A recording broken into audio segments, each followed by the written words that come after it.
अध्याय 611 आशा की मंद चमक का बल भाग 1। ब्लडस्टॉर्म द्वारा लगाया गया घाव उनके दाहिने कंधे से लेकर उनकी पसली तक चला गया था, और हालांकि यह गहरा नहीं था, यह उनके शरीर पर एक वास्तविक घाव था।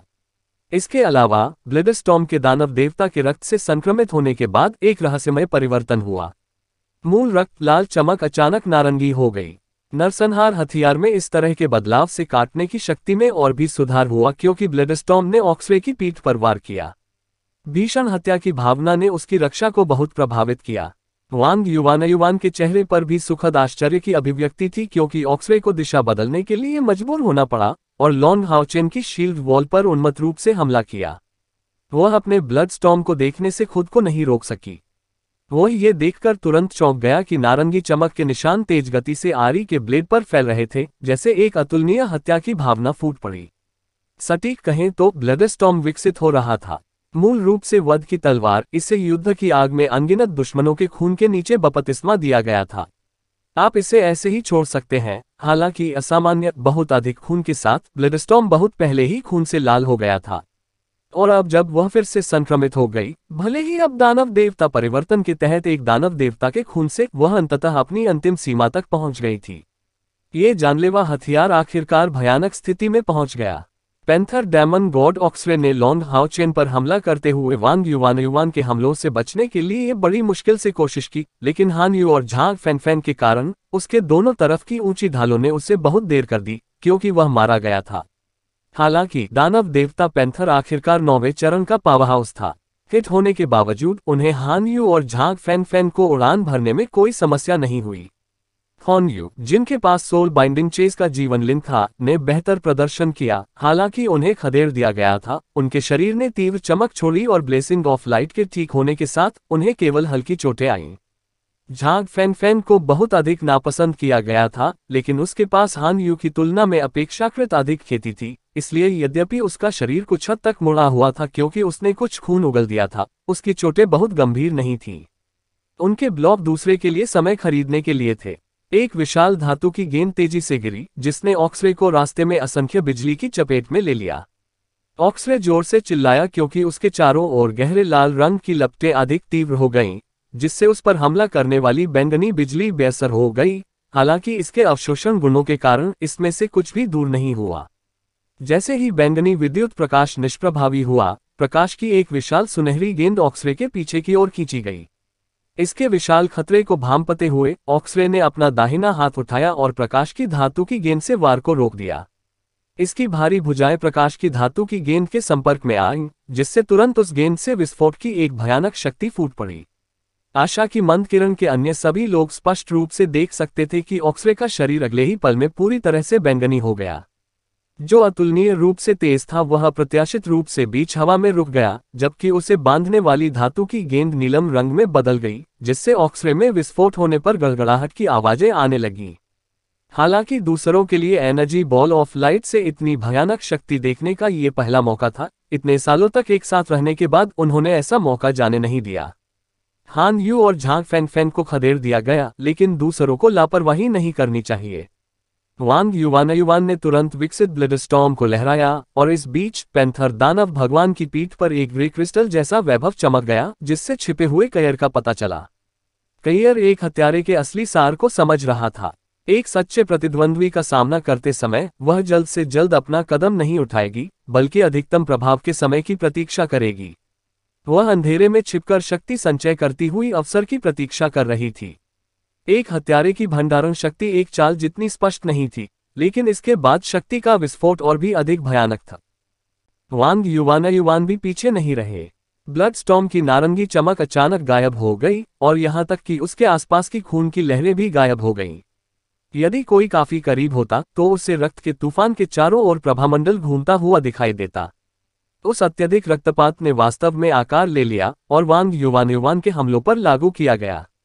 जैसे लॉन्ग हाओचेन कोई साधारण 8वीं सीढ़ी का पावरहाउस नहीं था, वैसे ही उसके साथी भी साधारण 7वीं सीढ़ी का पावरहाउस नहीं थे। कैयर की डेथ गॉड सिकल ने सबसे पहले उस बैंगनी विद्युत प्रकाश को काटा था। वह बिजली की रोशनी लोगों को अलग नहीं कर सकती थी, लेकिन जैसे कि उसने उसे संक्रमित कर दिया था, कैयर की दरांती बिजली की रोशनी से किसी चीज से संक्रमित नहीं हुई थी। मृत्यु के देवता की 7 कलाओं में से पहली, बचपन में मृत्यु। राख के रंग की रोशनी की एक चमक में कैयर की आकृति ऐसे गुजर गई मानो कुछ हुआ ही न हो। और पैंथर दानव भगवान पर दूसरा हमला वांग युवान का नहीं था, बल्कि एक अजीब नीले रंग की लौ थी। वह लौ उस बैंगनी शरीर को छेदने के लिए एक सीधी रेखा में निकली, लगभग उसी समय जब डेथ इन चाइल्डहुड उतरा। दोनों वार में केवल 1 सेकंड के अंश का अंतर था, लेकिन वे अलग अलग स्थानों पर लगे।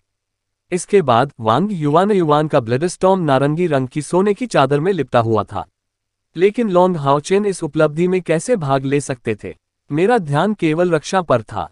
पम बैंगनी रोशनी के विस्फोट में वांग युवान को ब्लडस्टॉर्म से फैलने वाला एक विनाशकारी प्रभाव महसूस हुआ, जिसके परिणामस्वरूप वह तुरंत उड़ गई और उसका शरीर सुन्न हो गया, अप्रत्याशित रूप से नियंत्रण से बाहर हो गया। बैंगनी बिजली की रोशनी उसकी कमर के चारों ओर भी घूम रही थी, जिससे आश्चर्यजनक रूप से वह भी प्रभावित हो रही थी। संयोग से झाग फैन उसे पीछे से पकड़ने के लिए दौड़ा। आर्ग! दानव देवता पैंथर गुस्से में अविश्वसनीय रूप से जोर से चिल्लाया। अभी अभी उसके फिसलन भरे गहरे लाल बाल बिल्कुल काले हो गए थे, उसके पूरे शरीर पर कई भयानक घाव थे। सबसे घातक वार डेथ गॉड की दरांती से हुआ, जिससे उसकी पूरी पीठ लगभग तबाह हो गई और इतनी आगे बढ़ गई कि उसकी गर्दन का आधा हिस्सा कट गया। उसके पेट के गड्ढे में एक जेट ब्लैक होल रह गया था, जो जले हुए काले रंग का भी था। सिमा जियान कई बार लड़खड़ाए और फिर गिर गई या उसकी गांड में। उन्होंने और उनकी ऊर्जावान प्रकाश की गेंद ने अपनी सारी महिमा, प्रतिभा, चमक और चमक खो दी। लेकिन संयोग से हान यू का blessing of light spirit stove अभी भी सक्रिय था, इसलिए वह उसकी तरफ दौड़ने और उसका समर्थन करने में सक्षम था, क्योंकि उसने अपने स्पिरिट स्टोव की मदद से उसे ठीक होने में मदद की थी। इस समय सोल बाइंडिंग चेस की जीवन शक्ति साझा करने का प्रभाव प्रदर्शित हुआ। हालांकि अस्वीकृति की प्रतिक्रिया का प्रभाव कमोबेश सभी को भुगतना पड़ा, लेकिन नुकसान सभी ने साझा किया। पाम! ऑक्सरे अपने घुटनों पर गिर गया। उसके शरीर से कोई खून नहीं बह रहा था, लेकिन उसका विशाल शरीर हिंसक रूप से झटका खा गया और वह तेजी से सिकुड़ गया। भारी क्षति उठाने के बाद वह पहले से ही दानव देवता परिवर्तन के प्रभावों को झेलने में असमर्थ हो गया था। इसे एक तरफ रखते हुए, यहां तक कि आशा की मन चमक के अन्य लोगों ने भी इस तरह के संयुक्त हमले को शुरू करने में सक्षम होने की उम्मीद नहीं की थी, जो सभी एक साथ ऑक्सरे में उतरे थे। लॉन्ग हाओचेन ने अपनी तलवार का इरादा प्रकाश की देवी एरिया कैयर की बचपन की मृत्यु 7 मृत्यु भगवान कला से किया था। वांग युवान ने अपनी भौतिक हत्या की भावना को ब्लडस्टॉर्म के अंदरूनी हिस्से में डाल दिया था। लिन शिन के पास हेलफायर थॉर्न के साथ साथ वल्कन फिंगर भी थी। सिमा जियान की एनर्जी बॉल ऑफ लाइट के अलावा इन चारों के शक्तिशाली हमलों ने ऑक्सरे को थोड़े समय के लिए रोक दिया, क्योंकि वह अविश्वसनीय मारक शक्ति से भर गया था। लिन शिन के अलावा उन सभी के पास अब महाकाव्य स्तर तक पहुंचने वाले हथियार थे, और यहां तक कि लिन शिन को भी ब्लू फायर फीनिक्स आध्यात्मिक स्टोव का आवेग था। चेन यंग एयर का जादू लंबे समय से प्रतीक्षित था। हाओयू के 6 सिरों के पास बड़ी संख्या में जादुई जानवरों ने हॉल के बाहर पैंथर राक्षसों को अत्याचारपूर्वक दबा दिया, जो अपने भगवान की सहायता करने में पूरी तरह से असमर्थ थे। फिलहाल उनमें से कोई भी उसके लिए कुछ नहीं कर सका। वे अभी के लिए केवल पराजित होंगे। लेकिन इस समय पैंथर दानव भगवान से वीरानी की एक भयानक आभा उभरी, जिसका जोश तेजी से बढ़ गया। गहरी लाल लपटें उसके चारों ओर घूम रही थीं, सभी दिशाओं में फैल रही थीं। सावधान रहें, यह महान राक्षसी पतन तकनीक है। लॉन्ग हाओचेन चिल्लाया और तुरंत दिव्य घोंघा शील्ड को ऊपर उठाकर दौड़ पड़ा। कप्तान के रूप में उस सटीक क्षण में उनका एक अपरिहार्य कर्तव्य था। पवित्र आत्मा स्टोव को बिना किसी हिचकिचाहट के उत्तेजित किया गया, जिससे आकर्षक प्रभाव मजबूत हुआ। उस गहरे लाल रंग की आग को निकलते हुए देखकर लॉन्ग हाओचेन को पता चल गया कि ऑक्सरे की ग्रेटर डेमोनिक कोलैप्स तकनीक को रोकना पहले से ही असंभव था। पैंथर दानव भगवान आखिरकार शैतान सर्प भगवान से अलग था। एंड्रोमेलियस केवल 8वें चरण के शिखर पर था और उसे 9वें चरण तक पहुंचना बाकी था। लेकिन पैंथर दानव भगवान पूर्ण 9वें चरण का पावरहाउस था। जैसे ही महान राक्षसी पतन सक्रिय हुआ, कोई देख सकता था कि एक गहरे लाल रंग की चमक को पीछे से गोली मारी जा रही है, जो हॉल को छेदते हुए उसमें डाली जा रही है। वह दानव देव स्तंभ का प्रवर्धन था, 9वें चरण के दानव देवता का दानव देवता स्तंभ, रैंकिंग के निचले 12 में से उन दानव देवताओं के कुल विश्व अंतर के साथ। इसी कारण से ये तथ्य बहुत महत्वपूर्ण था कि लॉन्ग हाओचेन स्पष्ट दृष्टि के दानव देवता क्रोसेल को हराने में कामयाब रहे। इस तथ्य से संबंधित है कि बाद वाले के पास उसका दानव देवता स्तंभ नहीं था। दानव देवता जितना अधिक शक्तिशाली होगा, उसके दानव देवता स्तंभ का उपयोग उतना ही अधिक प्रदर्शित होगा। लॉन्ग हाओचेन का स्वभाव अब बहुत शांत था। उनका पिछला संयुक्त हमला पहले से ही उनकी सभी उम्मीदों से ऊपर था, लेकिन रक्षा में कमजोर होने के बावजूद वे अभी भी दानव भगवान पैंथर को पूरी तरह से मारने में विफल रहे। 72 राक्षस देवता बिल्कुल इतनी शक्तिशाली चीज थे। यदि 2 राक्षस देवता यहां मौजूद होते तो वे निश्चित रूप से आज की लड़ाई हार जाते। अब भी मृत्यु के द्वार पर पैंथर दानव भगवान ऑक्सरे का विरोध करना आसान बात नहीं थी। कम से कम बिना किसी नुकसान के बच निकलना एक कठिन मामला होगा। इस कारण से लॉन्ग हाओचेन बिना रुके आगे बढ़ गया ताकि उसके साथियों को उससे अलग होने के लिए कुछ समय मिल सके।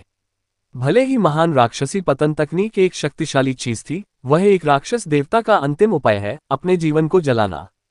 तो ऑक्सरे के शरीर की वर्तमान स्थिति को देखते हुए इस तकनीक का उपयोग करने के बाद वह लगभग निश्चित रूप से मर जाएगा। अध्याय 612 आशा की मंद चमक का बल भाग 2। एक दानव देवता के विरुद्ध अपनी पहली लड़ाई से लेकर अब तक लॉन्ग हाओचेन और अन्य को अभी भी एक दानव देवता के महान राक्षसी पतन का सामना करना पड़ा। इसलिए उन्हें नहीं पता था कि उनका प्रवर्धन कहां तक पहुंचा। लेकिन चूंकि यह एक दानव देवता का अंतिम उपाय था जो अपने जीवन को गैसोलीन के रूप में उपयोग कर रहा था, इसका विरोध करना निश्चित रूप से आसान बात नहीं होगी। इसलिए लॉन्ग हाओचेन ऑक्सरे के विचारों के बारे में पूरी तरह से आश्वस्त थे। अपने पक्ष को बहुत भारी क्षति पहुंचाने के लिए ग्रेट डेमोनिक कोलैप्स का उपयोग करने के अलावा उसका दूसरा लक्ष्य ये सुनिश्चित करना था कि उसका दानव भगवान क्राउन भागने में सक्षम होगा, इसलिए कम से कम उसकी भगवान की स्थिति नहीं खोई जाएगी। ये समझते हुए कि उसने गलती की है, लॉन्ग हाओचेन को कुछ पश्चाताप महसूस हुआ। सबसे पहले क्योंकि उसने अपने साथियों को पर्याप्त रूप से ध्यान में नहीं रखा था, और क्योंकि वह बहुत आत्मविश्वासी था, उसने युद्धाभ्यास के लिए पर्याप्त जगह तैयार नहीं की थी। यदि उन्होंने इस लड़ाई को शुरू करने से पहले ही एक रास्ता सुरक्षित कर लिया होता तो वे सभी एक साथ इकट्ठा हो सकते थे और अनंत मेलोडी के माध्यम से टेलीपोर्ट कर सकते थे और महान राक्षसी पतन की दुर्जय शक्ति समाप्त होने के बाद वापस लौट सकते थे। पैंथर दानव भगवान के नवीनतम हमले को सहने की कोई आवश्यकता नहीं होगी। जहां तक उसके दानव देवता मुकुट के भागने की बात है तो वह खुद को जाने देगा। अपने दानव देवता स्तंभ को नष्ट करने के लिए हाओयू के साथ दानव देवता क्राउन का क्या उपयोग हो सकता है। लेकिन अब पछतावा करने में बहुत देर हो चुकी थी। हर कोई अलग हो गया था, खासकर चेन यंग, र और लिन शिन जो काफी दूर थे, इसलिए हर किसी को तुरंत यहां से दूर भेजने का कोई रास्ता नहीं था। तो चाहे कुछ भी हो, उसे बस ऑक्सरे के आखिरी हमले को अपनी पूरी ताकत से रोकना था। राह भयंकर का रोड में चिल्लाते हुए बुरी तरह से घायल दानव देवता पैंथर आश्चर्यजनक गति से बदल गया और अपने मूल मानव रूप से वह 5 मीटर से अधिक बड़ा हो गया, एक पूर्ण और विशाल गहरे लाल पैंथर में बदल गया, शक्ति से खिल गया और किसी भी अन्य चीज से अधिक भयानक हो गया। उनके दानव देव परिवर्तन का समय। लॉन्ग हाओचेन ने sun moon divine snail shield, उस दिव्य श्रेणी के उपकरण को अपने हाथ में पकड़ लिया। उनकी आध्यात्मिक ऊर्जा का एक बड़ा हिस्सा पहले ही खत्म हो चुका था, तो कैसे? या क्या वह ऐसे पैंथर दानव भगवान के खिलाफ जवाब दे सकता है? उन्होंने महान राक्षसी पतन का सही अर्थ स्पष्ट रूप से समझा। ये भौतिक शरीर को त्यागना था और अपनी शक्ति के मूल को प्रज्वलित करते हुए मूल राक्षसी शक्ति को छोड़ना था। इससे निपटना आसान बात नहीं थी। जैसे ही लॉन्ग हाओचेन महान राक्षसी पतन के साथ पैंथर दानव भगवान का सामना करने के लिए खुद को तैयार कर रहा था, अचानक उसके पीछे से एक क्रोधित दहाड़ सुनाई दी। तुरंत लॉन्ग हाओचेन का पूरा शरीर घने बैंगनी रंग से ढका हुआ था और उस पर सोने के पिघले हुए कवच ने बैंगनी सोने की कोटिंग प्राप्त कर ली थी।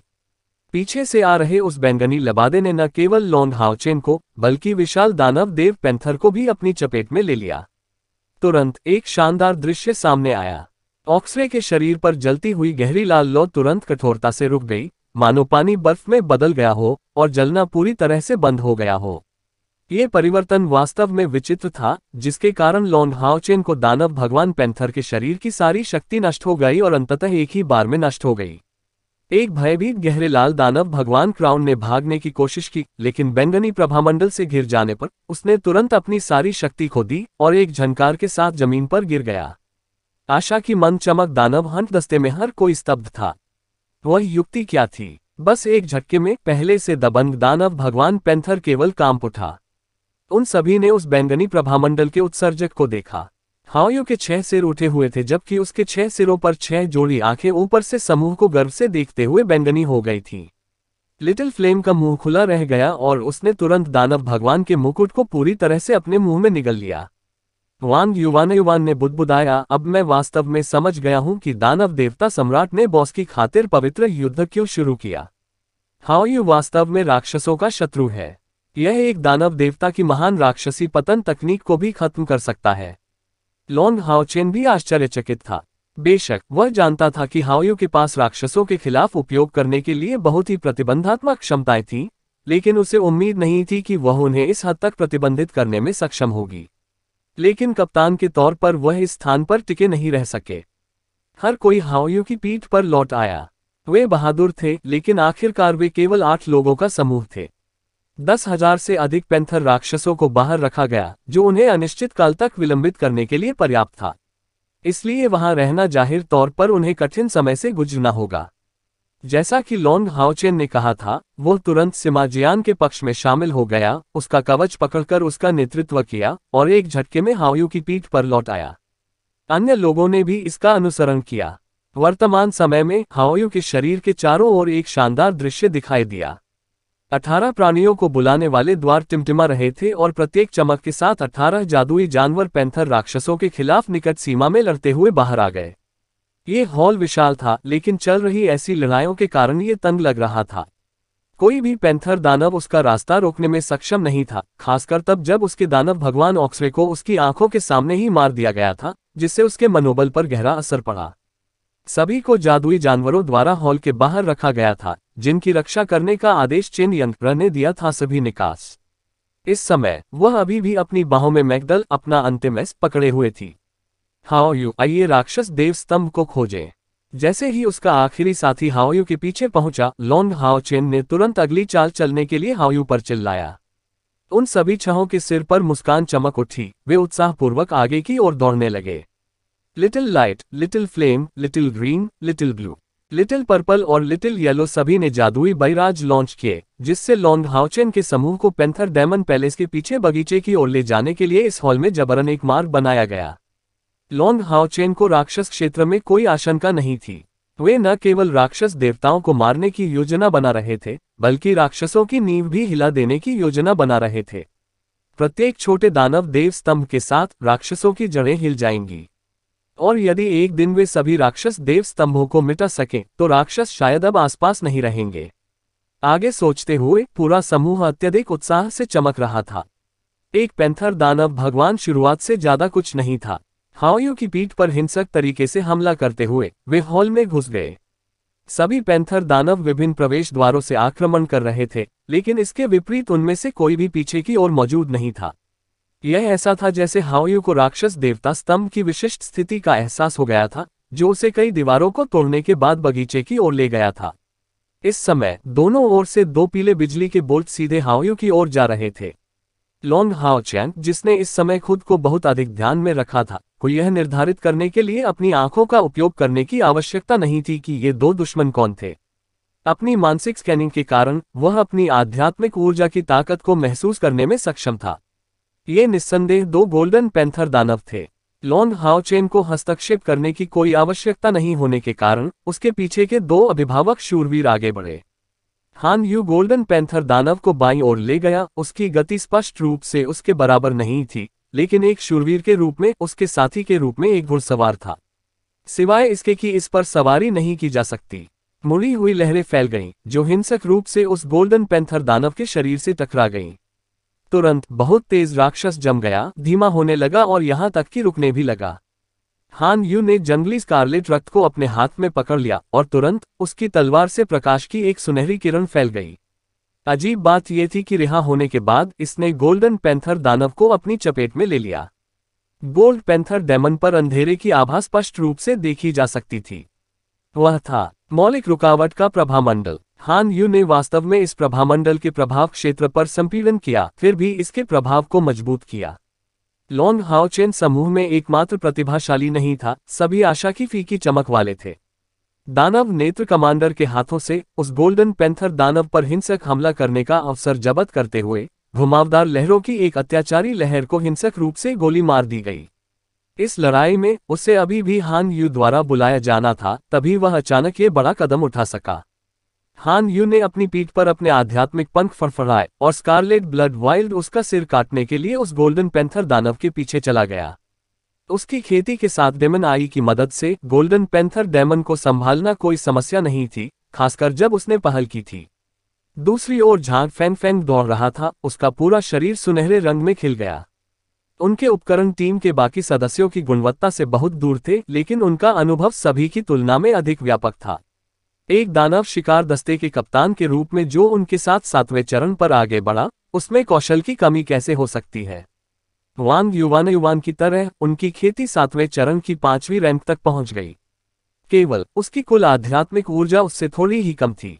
ऐसा इसलिए था क्योंकि वह हमेशा युद्ध में वांग युवान के लिए दुश्मनों को रोकने पर ध्यान केंद्रित करते थे, जिससे उन्हें नरसंहारों के बीच समझ की चिंगारी पकड़ने का अधिक मौका मिलता था। लेकिन इसका मतलब यह नहीं कि उनकी दृष्टि घटिया थी। डिम ग्लिमर ऑफ होप में शामिल होने के बाद से झांग फैन फैन को अक्सर लॉन्ग हाउचेन से कुछ मार्गदर्शन प्राप्त हुआ, जिससे उनकी बहुत धीमी साधना प्रगति तेज हो गई। जैसे ही उसने खुद को दुश्मन पर हमला किया, उसके नीचे एक सुनहरी रोशनी जगमगा उठी और एक 6 पैरों वाला घोड़ा उसका वजन उठाते हुए ऊपर उठ गया। उस 6 पैरों वाले घोड़े से सूर्य के समान चमकदार रोशनी की लौ फूट पड़ी। झांग फैन फैन ने अपने दाहिने हाथ में भारी तलवार पकड़ ली, जैसे ही उसकी बाह तुरंत पारदर्शी चमकदार सुनहरे रंग में बदल गई। शानदार शरीर, आकाश में प्रकाश और ज्वाला का मिश्रण हो रहा था, जो उस गोल्डन पैंथर दानव को मारने के उद्देश्य से आग की एक विशाल धार में बदल रही थी। इस बीच झांग फैन फैन ने कुछ मजबूत अवशेषों को अपने दूसरे हाथ में शील्ड बैश में डाल दिया, जिससे हाओयू की विंग साइड रक्षा को कवर किया गया। जैसा कि 8वें चरण के पावरहाउस की उम्मीद थी, गोल्डन पैंथर दानव ने अपना खुद का फायर ब्लेड जारी किया, फिर उसके शरीर ने अजीब मोड़ छोड़े और तुरंत दिशा बदल दी, अपनी जोड़ी के साथ झांग फैन फैन की शील्ड वॉल पर बमबारी करते हुए हाओयू के पीछे चला गया।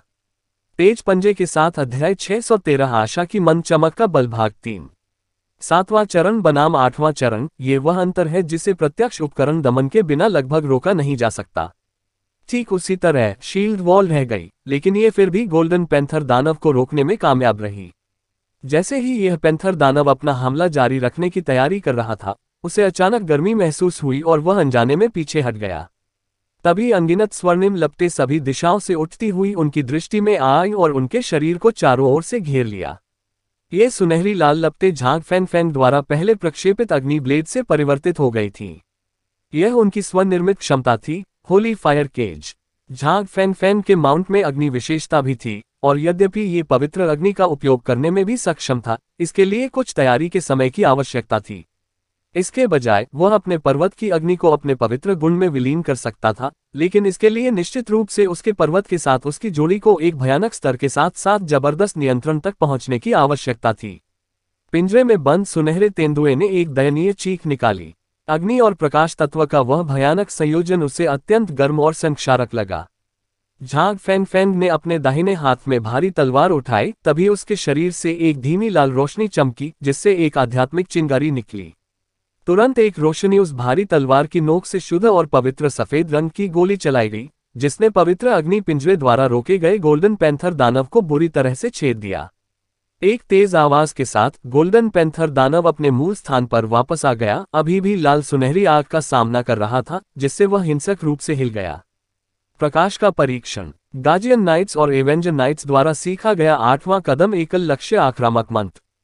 प्रकाश के परीक्षण की आक्रामक शक्ति को वास्तव में क्रूर नहीं माना गया, या कम से कम 8वें चरण के प्रकाश तत्व मंत्रों में से नहीं, लेकिन इसका अत्यधिक शुद्धिकरण प्रभाव था।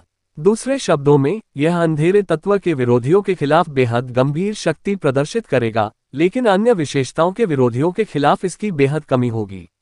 जैसे ही उन्होंने स्पिरिट स्पार्क का इस्तेमाल किया, झांग फैन फैन ने भी अपनी गति से आगे बढ़कर ट्रायल ऑफ लाइट क्षमता का इस्तेमाल किया।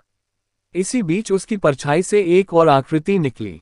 यदि कोई युद्ध की शुरुआत से ही ध्यान दे तो उसे पता चलेगा कि उसके जैसी दिखने वाली यह आकृति बहुत समय पहले 6 पैरों वाले घोड़े पर सवार थी।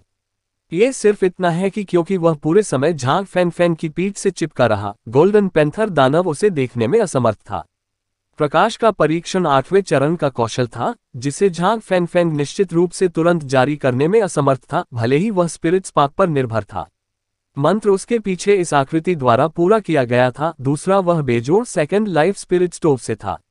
उनके दूसरे जीवन स्पिरिट स्टोव संस्करण में कोई उपकरण नहीं था, लेकिन उसमें झांग फैन की 80% ताकत थी, लेकिन मूल रूप से जादू करने में असमर्थ था। लेकिन कई वर्षों की भीषण लड़ाइयों से गुजरते हुए झांग फैन ने अपने आध्यात्मिक स्टोव का पहला विकास पूरा किया, इसलिए अब उसके पास 90% ताकत थी, और वह अस्थायी रूप से आध्यात्मिक स्पार्क के माध्यम से उन दोनों की आध्यात्मिक ऊर्जा को एकजुट करने में सक्षम था। अपनी साधना को 7वें चरण के शिखर तक ले जाना। स्पिरिट स्पार्क की शक्ति के तत्काल विस्फोट के साथ प्रकाश का परीक्षण उपयोगी हो गया। इससे भी महत्वपूर्ण बात यह है कि प्रकाश का परीक्षण प्राप्त करने वाले पवित्र अग्नि के पिंजरे में एक महान परिवर्तन आया, जिससे पवित्र अग्नि के परीक्षण का जन्म मिला। होली फायर का परीक्षण भी 8वें चरण के शूरवीरों का कौशल था, लेकिन एवेंजिंग शूरवीरों द्वारा इसका उपयोग किया जाता था, जो एवेंजिंग शूरवीरों के सभी लंबी दूरी और एकल लक्ष्य कौशल के बीच एक शीर्ष स्तरीय अस्तित्व था। लड़ाई का पूरा कोर्स बहुत छोटा था, लेकिन मंच पर सबसे शक्तिशाली शूरवीर लॉन्ग हाओचेन उस दृश्य को देखकर आश्चर्यचकित होने से खुद को रोक नहीं सका। झांग फैन के हमलों की श्रृंखला को केवल प्रभावशाली बताया जा सकता है। वे सरल प्रतीत होते थे, लेकिन वास्तव में वे ज्ञान और शक्ति का उत्तम मिश्रण थे। 7वें चरण के 5वें या 6ठे रैंक पर पवित्र अग्नि परीक्षण कौशल जारी करने में सक्षम होने के लिए यहां तक कि एक पवित्र शूरवीर भी आवश्यक रूप से सक्षम नहीं होगा। शूरवीर कौशल की उसकी समझ निश्चित रूप से एक अभूतपूर्व स्तर तक पहुंच गई। निश्चित रूप से झांग फैन और लॉन्ग हाओचेन अलग अलग रास्ते अपना रहे थे। लॉन्ग हाओचेन का ध्यान खुद को, अपनी क्षमताओं को बेहतर बनाने पर था, लेकिन झांग फैन ने अपनी समझ पर ध्यान केंद्रित किया। शूरवीरों के कौशल अपनी ताकत को उजागर करने के लिए अपने स्वयं के नए रास्ते बना रहे हैं। 6 पैरों वाला उड़ने वाला शूरवीर शानदार ढंग से चमक रहा था, क्योंकि ये 2 झांग फैन को लेकर गोल्डन पैंथर दानव की ओर बढ़ रहा था। उनके लिए पवित्र अग्नि परीक्षण द्वारा प्रतिबंधित गोल्डन पैंथर दानव पहले से ही किसी भी तरह से प्रतिद्वंद्वी नहीं था। बिना किसी संदेह के झांग फैन अभी भी इतने कम समय में 8वें चरण के दानव के खिलाफ बढ़त हासिल करने के लिए अपनी पूरी ताकत का उपयोग कर रहा था। चून की आशा की मंद किरण के पास अन्य सदस्य थे, इसलिए मूल रूप से उसे इतनी मेहनत करने की आवश्यकता नहीं थी, लेकिन उसे खुद को साबित करना था, इस टीम के लिए अपनी उपयोगिता साबित करनी थी। हालांकि उसका वांग युवान के साथ उस तरह का रिश्ता था, लेकिन वह सिर्फ स्कट का पीछा करने के लिए ऐसी टीम में कैसे रह सकता था। वह आशा की धुंधली किरण में सभी को यह साबित करना चाहता था कि उसके पास इस टीम में बने रहने की ताकत है। पवित्र युद्ध के इन 2 वर्षों में उनकी प्रगति अत्यधिक नहीं थी, लेकिन इसका मतलब यह नहीं था कि उनमें कोई क्षमता नहीं थी। विशेष रूप से हाल ही में उसने अच्छी तैयारी कर ली थी और अपनी ताकत काफी बढ़ा ली थी। हान यू और झांग फैन ने अलग अलग 2 गोल्डन पैंथर दानवों को ले लिया, इसलिए हाओयू की प्रगति को रोकने के लिए कुछ था। जब वह एक बार फिर दूसरे बड़े हॉल में दाखिल हुआ तो एक लंबा और सीधा राक्षस देवता स्तंभ समूह के सामने आया। दानव देवता स्तंभ की संरचना बिल्कुल भी दुबली नहीं थी, इसकी ऊंचाई लगभग 10 मीटर तक थी, जो अभी भी इस हॉल के शिखर तक पहुंचने से बहुत दूर थी। लेकिन बीच में क्रॉस सेक्शन 3 मीटर से अधिक था और चमक काफी गहरी थी, हालांकि कोई अभी भी अंदर से एक पैंथर की आकृति को धुंधला रूप से देख सकता था। हम आप पर निर्भर हैं हाओयू। लॉन्ग हाओचेन हाओयू की पीठ से कूदकर जमीन पर आ गया और उसके आदेश की आवश्यकता के बिना समूह के प्रत्येक व्यक्ति ने प्रवेश द्वार की रक्षा की। इस राक्षस देव स्तंभ को देखकर हाओयू तुरंत प्रभावित हो गया। उसमें से अवर्णनीय भावनाएं उठीं, जो भावनाओं दर्द उदासी से बनी थीं, लेकिन सबसे बढ़कर महान दर्द। 6 सिर दहाड़ने लगे और मानो हाओयू का शरीर पूरी तरह से जल गया हो। उसके बैंगनी तराजू ने नीलम रंग की चमक छोड़ी और बैंगनी इरादा एक ही बार में खिल गया। हालांकि यह बैंगनी चमक समूह को लक्षित नहीं कर रही थी, लॉन्ग हाओचेन के अलावा बाकी सभी को ठंड लग रही थी और वे अपनी आध्यात्मिक ऊर्जा के उपयोग से इसका विरोध करने से खुद को नहीं रोक सके। शायद हाओयू की आभा को महसूस करने के कारण ये 50वां दानव देव स्तंभ अचानक चमक उठा और इसकी घनी गहरी लाल चमक प्रकाश की अंगूठी की तरह फैल गई। हाओयू के पास रहकर लॉन्ग हाओचेन को ऐसा महसूस हुआ मानो दानव देव स्तंभ जीवित था। एक अत्याचारी और प्रेरक आभा तुरंत तेजी से उभरी और इस भयानक शक्ति के बीच में एक धुंधली उपस्थिति महसूस की जा सकती थी, मानो वह जीवित हो। क्या वह भयावह नहीं था? हाओयू की बैंगनी आभा के संपर्क में आने पर वह गहरा लाल छल्ला बिखर गया। इस बार हाओयू के सभी 6 सिरों की आंखें पारदर्शी बैंगनी रंग में बदल गईं, जिससे उसके दोनों अगले पैर जमीन की ओर जोर से धकेलने लगे। फिर हाओयू के मुंह से एक गहरी और लगातार दहाड़ निकली। उसके सामने एक और राक्षस देव स्तंभ आ गया। जबकि लॉन्ग हाओचेन का क्रोध लंबा था, उसमें कभी न खत्म होने वाला क्रोध भर रहा था। किसी समय लॉन्ग हाओचेन की आंखें बैंगनी हो गईं और उसके माथे पर 9 चिन्ह बन गए। बैंगनी रंग ने धीरे धीरे आकार लिया। उसके सोने के पिघले हुए कवच की सतह पर सुनहरी बैंगनी चमक आ गई। जैसे जैसे हाओयू की क्रोध भरी चीख फैलती गई, लॉन्ग हाओचेन को आश्चर्य में शक्ति की कुछ लहरें महसूस हुई। उनमें आध्यात्मिक ऊर्जा जलती रही, यहाँ तक कि उनके ऊपर मौजूद सोने का पिघला हुआ कवच भी उनकी आध्यात्मिक ऊर्जा के फैलाव के तहत बैंगनी सुनहरे रंग में बदलने लगा। कितनी शक्तिशाली आभा है। अपना छठा सिर जीतने के बाद हाओयू में वास्तव में गुणात्मक परिवर्तन आया। ये चरण 7 से चरण 8 तक अपग्रेड करने जैसी सरल चीज से परे है। 8वें चरण के आरंभ में एक साधना नहीं, ये बिल्कुल असंभव था। हाओयू के खून की शक्ति बहुत भयानक थी, सटीक रूप से क्योंकि हाओयू के खून का एक हिस्सा उसके अंदर सोया हुआ था। लॉन्ग हाओचेन की इंद्रियां स्पष्ट थीं। उन दिनों हाओयू की विशेषता को बदलने के लिए उसके पास अपना खून था, इसलिए जीवित रहने के बाद हाओयू ने लॉन्ग हाओचेन को अपने खून से चुकाया और इस तरह उन दोनों ने रक्त अनुबंध स्थापित करते हुए ऐसा पारिवारिक रिश्ता बनाया। लॉन्ग हाओचेन की प्रगति ने हाओयू की खेती को बढ़ावा दिया और पारस्परिक रूप से जब भी हाओयू विकसित हुआ, लॉन्ग हाओचेन को भी भारी लाभ प्राप्त हुआ। पिछली बार जब उन्होंने एंड्रोमेलियस के राक्षस देवता स्तंभ को नष्ट कर दिया था, हाओयू अभी भी केवल अपने 5 सिरों के साथ खेती कर रही थी और स्थिति अब से अलग थी। लेकिन बिना किसी संदेह के इस बार हाओयू पहले से ही अधिक शक्तिशाली था। बैंगनी आभा और अधिक खिल गई। अचानक पैंथर दानव भगवान स्तंभ को तीव्र गति से संकुचित कर दिया। वह भयानक उपस्थिति और अधिक स्पष्ट हो गई, फिर वह पूरे आकाश में फैल गई। तब लॉन्ग हाओचेन के मन में विचारों का भारी उछाल आया। क्या पैंथर दानव देव स्तंभ अन्य दानव देव स्तंभों को बचाव संकेत भेजने की कोशिश कर रहा है? ठीक इसी समय हाओयू की ओर से उसके पास एक विचार प्रसारित हुआ। वह, क्या आप चाहते हैं कि मैं हस्तक्षेप करूं? लॉन्ग हाओचेन ने आश्चर्य से हाओयू को देखा। हाओयू के 6 सिरों ने एक साथ उसकी ओर देखा, उसकी 12 आंखें गहरी दृष्टि से देख रही थीं और उसने उसकी ओर सिर हिलाया। हाँ, लॉन्ग हाओचेन समझ गई कि हाओयू के पास निश्चित रूप से अपने कारण थे और उसकी आकृति चमक उठी जैसे उसकी पीठ पर 4 पंख फैल गए। ठीक इसी समय हाओयू के सभी 6 सिर एक साथ तेज रोशनी से चमक उठे। अपना मुंह चौड़ा करके उन्होंने बैंगनी बिजली की गहरी सांसें छोड़ी जो उसके पीछे लॉन्ग हाओचेन के शरीर में उड़ेल दी। लॉन्ग हाओचेन के पूरे शरीर में ठंडक महसूस हुई। उसे अचानक एक बदलाव महसूस हुआ, मानो वह इंसान नहीं रह गया हो। वर्णन करने में कठिन गरिमा उसके अंदर जाग उठी और इस क्षण में लॉन्ग हाओचेन ने महसूस किया कि उसके विचारों की धारा 100 गुना बढ़ गई है। अपनी चेतना में उससे ऐसा महसूस हुआ मानो वह हाओयू की काली और लाल दुनिया में लौट आया हो। उनके विचार और दृष्टिकोण तिरस्कार की भावनाओं से भरे हुए थे। अकेलेपन की भावना के साथ वह अपने हाथ के मात्र हिलाने से दृष्टि में मौजूद किसी चीज को नष्ट करने में सक्षम महसूस कर रहा था। अध्याय 614 एक दानव देव स्तंभ को काटना। इस पल में लॉन्ग हाओचेन को समझ में आ गया कि वह बैंगनी रंग क्या था। वह एक विनाशकारी इकाई थी। यदि उसके प्रकाश तत्व को पूरे शेंगमोडालू में सबसे शुद्ध कहा जा सकता है, तो हाओयू से आने वाली यह विनाशकारी शक्ति शीर्ष विनाशकारी संस्थाओं में से एक थी।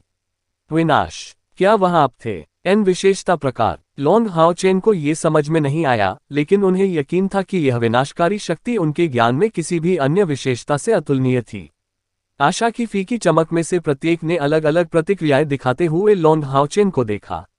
जिस क्षण हाओयू की 6 बैंगनी किरणों ने लॉन्ग हाओचेन के शरीर को रोशन किया, उसका पूरा शरीर एक अवर्णनीय बैंगनी चमक से जगमगा उठा। वह शक्ति एक ईश्वर की अभिव्यक्ति की तरह थी, जो अपने विश्वासियों पर मंडरा रही थी, एक संप्रभु अपनी प्रजा पर मंडरा रहा था। इस राजसी आभा में अतुलनीय गौरव और शक्ति समाहित थी। उस सटीक क्षण में लॉन्ग हाओचेन का पूरा रंग बैंगनी सोने में बदल गया, लेकिन हाओयू के साथ उसके पिछले सम्मिलन के कारण बैंगनी सोने के रंग से बिल्कुल अलग था। ये बैंगनी सुनहरा रंग पूरी तरह से किसका था, और यही बात आध्यात्म का ऊर्जा और आध्यात्मिक पंखों के लिए भी लागू थी। लॉन्ग हाओचेन को यह आभास हो गया था कि विनाश की यह भयानक और शुद्ध शक्ति केवल अपने प्रारंभिक चरण में थी, लेकिन फिर भी उसकी शक्ति पूरी तरह से बदल गई लगती थी और भयावह रूप से ये बैंगनी सुनहरा रंग उसके प्रकाश के सार के साथ सम्मिलन का परिणाम नहीं था, बल्कि बाद वाला केवल बलपूर्वक अवशोषित हो गया था। प्रकाश की देवी द्वारा चुने गए व्यक्ति के रूप में प्रकाश के वंशज के जीवन सार में जरा सा भी कंपन नहीं दिखा। विनाश की यह शक्ति आखिर किस स्तर तक पहुंच गई? शायद ये वास्तव में आध्यात्मिक ऊर्जा नहीं थी, बल्कि एक पर्याप्त शक्ति थी, या कम से कम यह अभी तक आध्यात्मिक ऊर्जा नहीं थी। लेकिन उनका अस्तित्व निस्संदेह सर्वोच्च शक्ति में लिपटा हुआ था। दानव देवता सम्राट की शक्ति में कुछ सामग्री अलग थी, लेकिन लॉन्ग हाओचेन को धीरे धीरे महसूस हुआ कि विनाश की इस शक्ति की तुलना में दानव देवता सम्राट का भी दबदबा नहीं हो सकता था। लेकिन निस्संदेह ये केवल उस स्थिति में है जब समान भागों को जोड़ा गया हो। प्रकाश की देवी एरिया को लॉन्ग हाओचेन के हाथों में पकड़ लिया गया था, जो इस बैंगनी सुनहरे रंग में थी। तलवार के शरीर से हल्की सी गड़गड़ाहट भी निकलती है। हर बार जब लॉन्ग हाओचेन ने युद्ध में प्रकाश की देवी आर्या का इस्तेमाल किया, तो वह युद्ध के मैदान में लापरवाही से हमला करने के उसके उत्साह को स्पष्ट रूप से महसूस कर सकता था। लेकिन उस पल में लॉन्ग हाओचेन को आश्चर्य हुआ कि प्रकाश की देवी आर्या किसी और चीज के उत्साह से नहीं गूंज रही थी, बल्कि वास्तव में कांप रही थी। बैंगनी रंग की तलवार की बिजली किसी दैवीय उपकरण के दायरे से संबंधित नहीं थी, बल्कि इसमें विनाश श्रेणी से संबंधित कुछ विशेष गुण थे, जो दानव देव स्तंभ के विशेष गुणों को पूरी तरह से प्रतिबंधित करते थे। हाँ, लॉन्ग हाओचेन ने प्रकाश की देवी आर्या को अपने सिर के ऊपर उठाते हुए जोर से चिल्लाया। उस पल में हाओयू के बैंगनी इरादे की तरह उसके शरीर से निकलने वाली सभी तेज बैंगनी सुनहरी बिजली रुक गई। अगले ही पल में लॉन्ग हाओचेन को अपने खून में उबाल महसूस हुआ। वह सद्भाव की अद्भुत भावना से भर गया। भयानक बैंगनी इरादा एक शानदार छवि में बदल गया, जो अपनी ही छवि की तरह दिख रही थी, लेकिन पूरी तरह से अलग आंखों के साथ। ये आंखें बेहद ठंडी थीं, आकर्षण से भरी एक ठंडी नजर और किसी भी अन्य जीवित चीज के प्रति अनगिनत अहंकार और अवमानना। पाम प्रकाश की देवी एरिया को आगे बढ़ाया गया। उसके चमकदार बैंगनी सुनहरे कुंडल के ब्लेड ने पैंथर दानव देवता के दानव देवता स्तंभ पर उन्मत्त रूप से प्रहार किया। पॉप तलवार के प्रक्षेपण ने अपना रास्ता बना लिया दानव देव स्तंभ, जब तक कि केवल हैंडल बाहर नहीं रह गया था। उस पल में लॉन्ग हाओचेन की पीठ पर मौजूद भ्रामक छवि पूरी तरह से गायब हो गई, मानो उसके शरीर में विलीन हो रही हो। लॉन्ग हाओचेन को लगा कि उसके भीतर से अभूतपूर्व शक्ति फूट रही है। उसका पूरा शरीर जल रहा है और वह दहाड़ने लगा, हा हा हा हा। बैंगनी सुनहरा रंग तेजी से फैल गया और 57वें दानव देव स्तंभ का रंग मूल रूप से लाल था, गहरा, एक ही रंग हो गया। अगले ही पल प्रकाश की देवी आर्या द्वारा फैलने से पहले छेदी गई जगह पर दरारें दिखाई देने लगीं। हाओयू की 12 आंखें लॉन्ग हाओचेन को घूर रही थीं और उनकी आंखों में आशा के निशान दिखाई दे रहे थे। उस सटीक क्षण में लॉन्ग हाओचेन को प्रकाश की देवी एरिया के माध्यम से अपने शरीर में एक शानदार शक्ति प्रवाहित होती हुई स्पष्ट रूप से महसूस हुई। जैसे ही यह शक्ति उनकी अपनी शक्ति में विलीन हुई, उनमें सद्भाव की भावना प्रवाहित हुई। फिर उसके शरीर पर बैंगनी सुनहरी चमक भी धीरे धीरे धुंधली दिखाई देने लगी। बैंग दानव देव स्तंभ ढह गया, सभी दिशाओं में बिखरने वाली अनगिनत बैंगनी सुनहरी किरणों में बदल गया, जैसे कि इसमें कोई भौतिक पदार्थ नहीं था, जबकि आसपास के क्षेत्र में घूमने के लिए केवल आध्यात्मिक ऊर्जा के कुछ भयानक उतार चढ़ाव बचे थे। हाओयू ने बैंगनी इरादे से चमकती हुई एक और दहाड़ निकाली। दानव देव स्तंभ के विनाश के बाद बचे आध्यात्मिक ऊर्जा के इन अवशेषों को तुरंत दबा दिया गया और इस बीच लॉन्ग हाओचेन आकाश से गिर गया। हाओयू ने अपना सिर आशा की मंद चमक की दिशा की ओर घुमाया और उनकी दिशा में धीमी गर्जना की।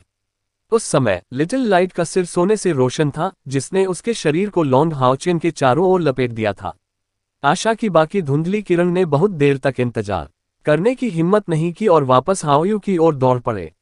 दहाड़ के साथ उन्होंने हॉल की छत पर बमबारी करते हुए 6 सांसें छोड़ी। इसके 4 अंगों ने एक कदम आगे बढ़ाया और इसके 6 विशाल पंख फैल गए और समूह को आकाश में ले गए। जैसे ही वह वहां जा रहा था, निडर होकर उसने आकाश की ओर जाते हुए हॉल की छत को तोड़ दिया और दूर से अनगिनत उग्र पैंथर राक्षसों पर दहाड़ता रहा। लॉन्ग हाओचेन हाओयू की पीठ पर लेटा हुआ था। ऐसा लग रहा था जैसे उसने अपना ध्यान खो दिया हो, लेकिन उसका दाहिना हाथ अभी भी प्रकाश की देवी आर्या को कसकर पकड़ रहा था। उसके शरीर पर बैंगनी सोने की चमक अभी भी हल्की हल्की दिखाई दे रही थी। कैयर अपने हाथ से उसे सहारा देने के लिए दौड़ी, लेकिन लिटिल लाइट ने अचानक अतिशयोक्तिपूर्ण हरकत के साथ उसका हाथ दूर धकेल दिया और उस पर हल्की सी दहाड़ लगाई। क्या आप नहीं चाहते कि मैं इसे छूऊं? कैयर ने असमंजस में पूछा। लिटिल लाइट ने पीछे मुड़ने से पहले उसकी ओर सिर हिलाया और उसकी पीठ पर पंखों का बड़ा जोड़ा फड़फड़ाया। जैसे जैसे वे दूरी की ओर बढ़ते गए, उनकी गति तेजी से बढ़ती गई। कैयर ने स्वाभाविक रूप से लॉन्ग हाओचेन और हाओयू के बीच की भावनाओं को समझा। चूंकि हाओयू ने उससे दानव देव स्तंभ को नष्ट करवाया था, निश्चित रूप से उसके अपने उद्देश्य थे और निश्चित रूप से वह लॉन्ग हाओचेन को नुकसान पहुंचाने के लिए ऐसा नहीं करेगा। वे सभी पहले ही अनगिनत लड़ाइयों का अनुभव कर चुके थे। हालांकि पिछला वाला भावनाओं से भरा हुआ था, लेकिन वे सभी वर्तमान के सबसे महत्वपूर्ण मामले को स्पष्ट रूप से समझते थे जो उन्हें करना था। हाओयू की पीठ पर अपने घुटनों के बल बैठे या एक के बाद एक, उन्होंने स्थिति में किसी भी बदलाव के अनुकूल ढलने में सक्षम होने के लिए अपनी आध्यात्मिक ऊर्जा को पुनः प्राप्त करने का प्रयास किया। हालांकि पवित्र युद्ध के कारण दानव सेना को अग्रिम पंक्ति में खींच लिया गया था, यह आखिरकार दानव क्षेत्र का आंतरिक भाग था जहां वे किसी भी समय दूसरी दानव सेना से मिल सकते थे। लॉन्ग हाओचेन के शरीर पर बैंगनी सोने की चमक इस समय भी चमक रही थी, लेकिन व्यवहार में उसने चेतना या ऐसा कुछ भी नहीं खोया। अपने शरीर में एक शानदार परिवर्तन महसूस करते हुए उसने अपने शरीर पर अपना कुछ नियंत्रण खो दिया था। लेकिन ये परिवर्तन उनकी आध्यात्मिक ऊर्जा के लिए अप्रासंगिक था, क्योंकि उनकी आध्यात्मिक ऊर्जा पहले ही दानव देव स्तंभ को नष्ट करने के बाद प्रकाश गुण में लौट आई थी। क्या ऐसा हो सकता है कि रक्त अनुबंध के माध्यम से हाओयू के साथ मेरा सामंजस्य उच्च स्तर पर था? लॉन्ग हाओचेन ने गुप्त रूप से सोचा। अब वह अपने शरीर को आराम दे रही थी, धुन को अपना काम करने दे रही थी। हालांकि उन्हें यह समझ में नहीं आया कि यह सामंजस्य उन्हें दानव देव स्तंभ की कुछ शक्ति प्राप्त करने के कारण क्यों प्रतीत होता है। हाओयू की उड़ान लंबे समय तक चली, हर समय दक्षिण की ओर उड़ती रही। 2 घंटे बीत जाने के बाद आखिरकार वह धीरे धीरे एक घाटी में उतर गया। जमीन पर उतरने के बाद हाओयू की चौड़ी पीठ अचानक झटका खा गई और हिंसक झटका उसकी पीठ पर पूरे समूह में फैल गया। अपनी पीठ पर बैठे डेमन हंट स्क्वाड के सदस्यों को देखे बिना लिटिल लाइट ने लॉन्ग हाओचेन के शरीर के चारों ओर चक्कर लगाया और ध्यान से उसे जमीन पर गिरा दिया। 6 बड़े सिर लॉन्ग हाओचेन के आसपास एकत्र हो रहे थे, लेकिन करीब से देखने पर सभी 6 के चेहरे से चिंतित भाव निकल रहे थे। आखिर वे किस बात को लेकर चिंतित थे? विशेष रूप से लिटिल लाइट की मानसिक स्थिति स्पष्ट रूप से अस्थिर थी। वह इस पूरे समय थोड़ा कराह रही थी। मिनट दर मिनट समय बीतता गया और कुल 3 घंटे बीत जाने के बाद लॉन्ग हाओचेन के शरीर का बैंगनी सुनहरा रंग अंततः समाप्त हो गया और सामान्य स्थिति में लौटता हुआ दिखाई दिया। क्योंकि हाओयू के 6 प्रमुख हाओचेन की रक्षा कर रहे थे, डिम ग्लो ऑफ होप समूह उनके करीब नहीं पहुंच पा रहा था। उनकी स्थिति के बारे में जानना तो दूर की बात थी। सबसे अधिक चिंतित स्वाभाविक रूप से कईर थी, जो जबरन करीब आ जाती अगर उसे यकीन न होता कि हाओयू लॉन्ग हाओचेन के लिए कुछ हानिकारक नहीं करेगी। बैठने के लिए मुड़ने से पहले लॉन्ग हाओचेन ने हल्की सी कराह निकाली, लेकिन उनका पहला कदम हाओयू को अचंभित होकर देखना था, पूरी तरह से भ्रम से भरा हुआ। इन कुछ घंटों के दौरान उसके शरीर में जो बदलाव हुए उसे वह पूरी तरह से नजरअंदाज कर रहा था, और इस सटीक क्षण में उसे वापस सामान्य महसूस हुआ। वह स्वयं थे और उनकी अपनी आध्यात्मिक ऊर्जा थी, न तो मजबूत हुई और न ही कमजोर हुई। ऐसा लग रहा था जैसे कुछ हुआ ही नहीं, लेकिन अवचेतन रूप से वह गहराई से समझ गया कि उसमें कुछ बदलाव आया है, और हाओयू से निकटता से संबंधित ये परिवर्तन अच्छे परिवर्तन होने चाहिए। हाओयू, आखिर में क्या हुआ? लॉन्ग हाओचेन ने असमंजस में पूछा।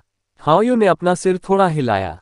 उनके 6 सिरों का एक साथ हिलना हास्यास्पद लग रहा था, लेकिन किसी भी चीज से अधिक उनकी आंखों में गर्मजोशी और हार्दिक नजर ने लॉन्ग हाओचेन के दिल को तुरंत नर्म कर दिया। सभी प्राणियों के सिर नीचे झुके हुए थे। वे लॉन्ग हाओचेन की ओर एकत्रित हो रहे थे, हल्के से उसके चारों ओर टटोलना। लॉन्ग हाओचेन केवल एक एक करके अपना सिर रगड़ सकते थे। मैं जानता हूं कि आपने जरूर मेरे भले के लिए सोचा होगा, लेकिन आप मुझे ये क्यों नहीं बताना चाहते कि मेरे साथ क्या हुआ?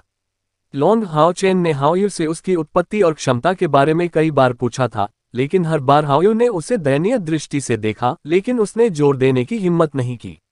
और अब लिटिल लाइट का सिर लॉन्ग हाओचेन के शरीर से रगड़ते हुए करीब आ गया, लेकिन इसने लॉन्ग हाओचेन को उसकी आंखों में चिंता पर ध्यान देने से नहीं रोका। छोटी रोशनी, तुम किस बारे में चिंतित हो? लॉन्ग हाओचेन ने हल्के से पूछा। लिटिल लाइट ने एक बार फिर अपना सिर हिलाया, फिर अचानक दृढ़ दृष्टि दिखाए धीमी गर्जना से पहले अपनी दृष्टि अन्य 5 सिरों पर ले गई। अन्य सभी 5 सिर बिना किसी हिचकिचाहट के दहाड़ने लगे, मानो कोई प्रतिज्ञा कर रहे हों। लॉन्ग हाओचेन को उसकी हरकत बिल्कुल भी समझ नहीं आई। छोटी रोशनी अन्य प्रमुखों से कुछ कह रही थी और उनसे कुछ वादा करवा रही थी। क्या इसका संबंध मुझसे हो सकता है?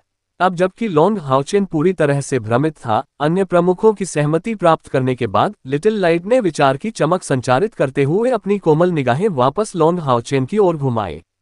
मास्टर, चाहे कुछ भी हो, हम आपकी पूरी रक्षा करेंगे।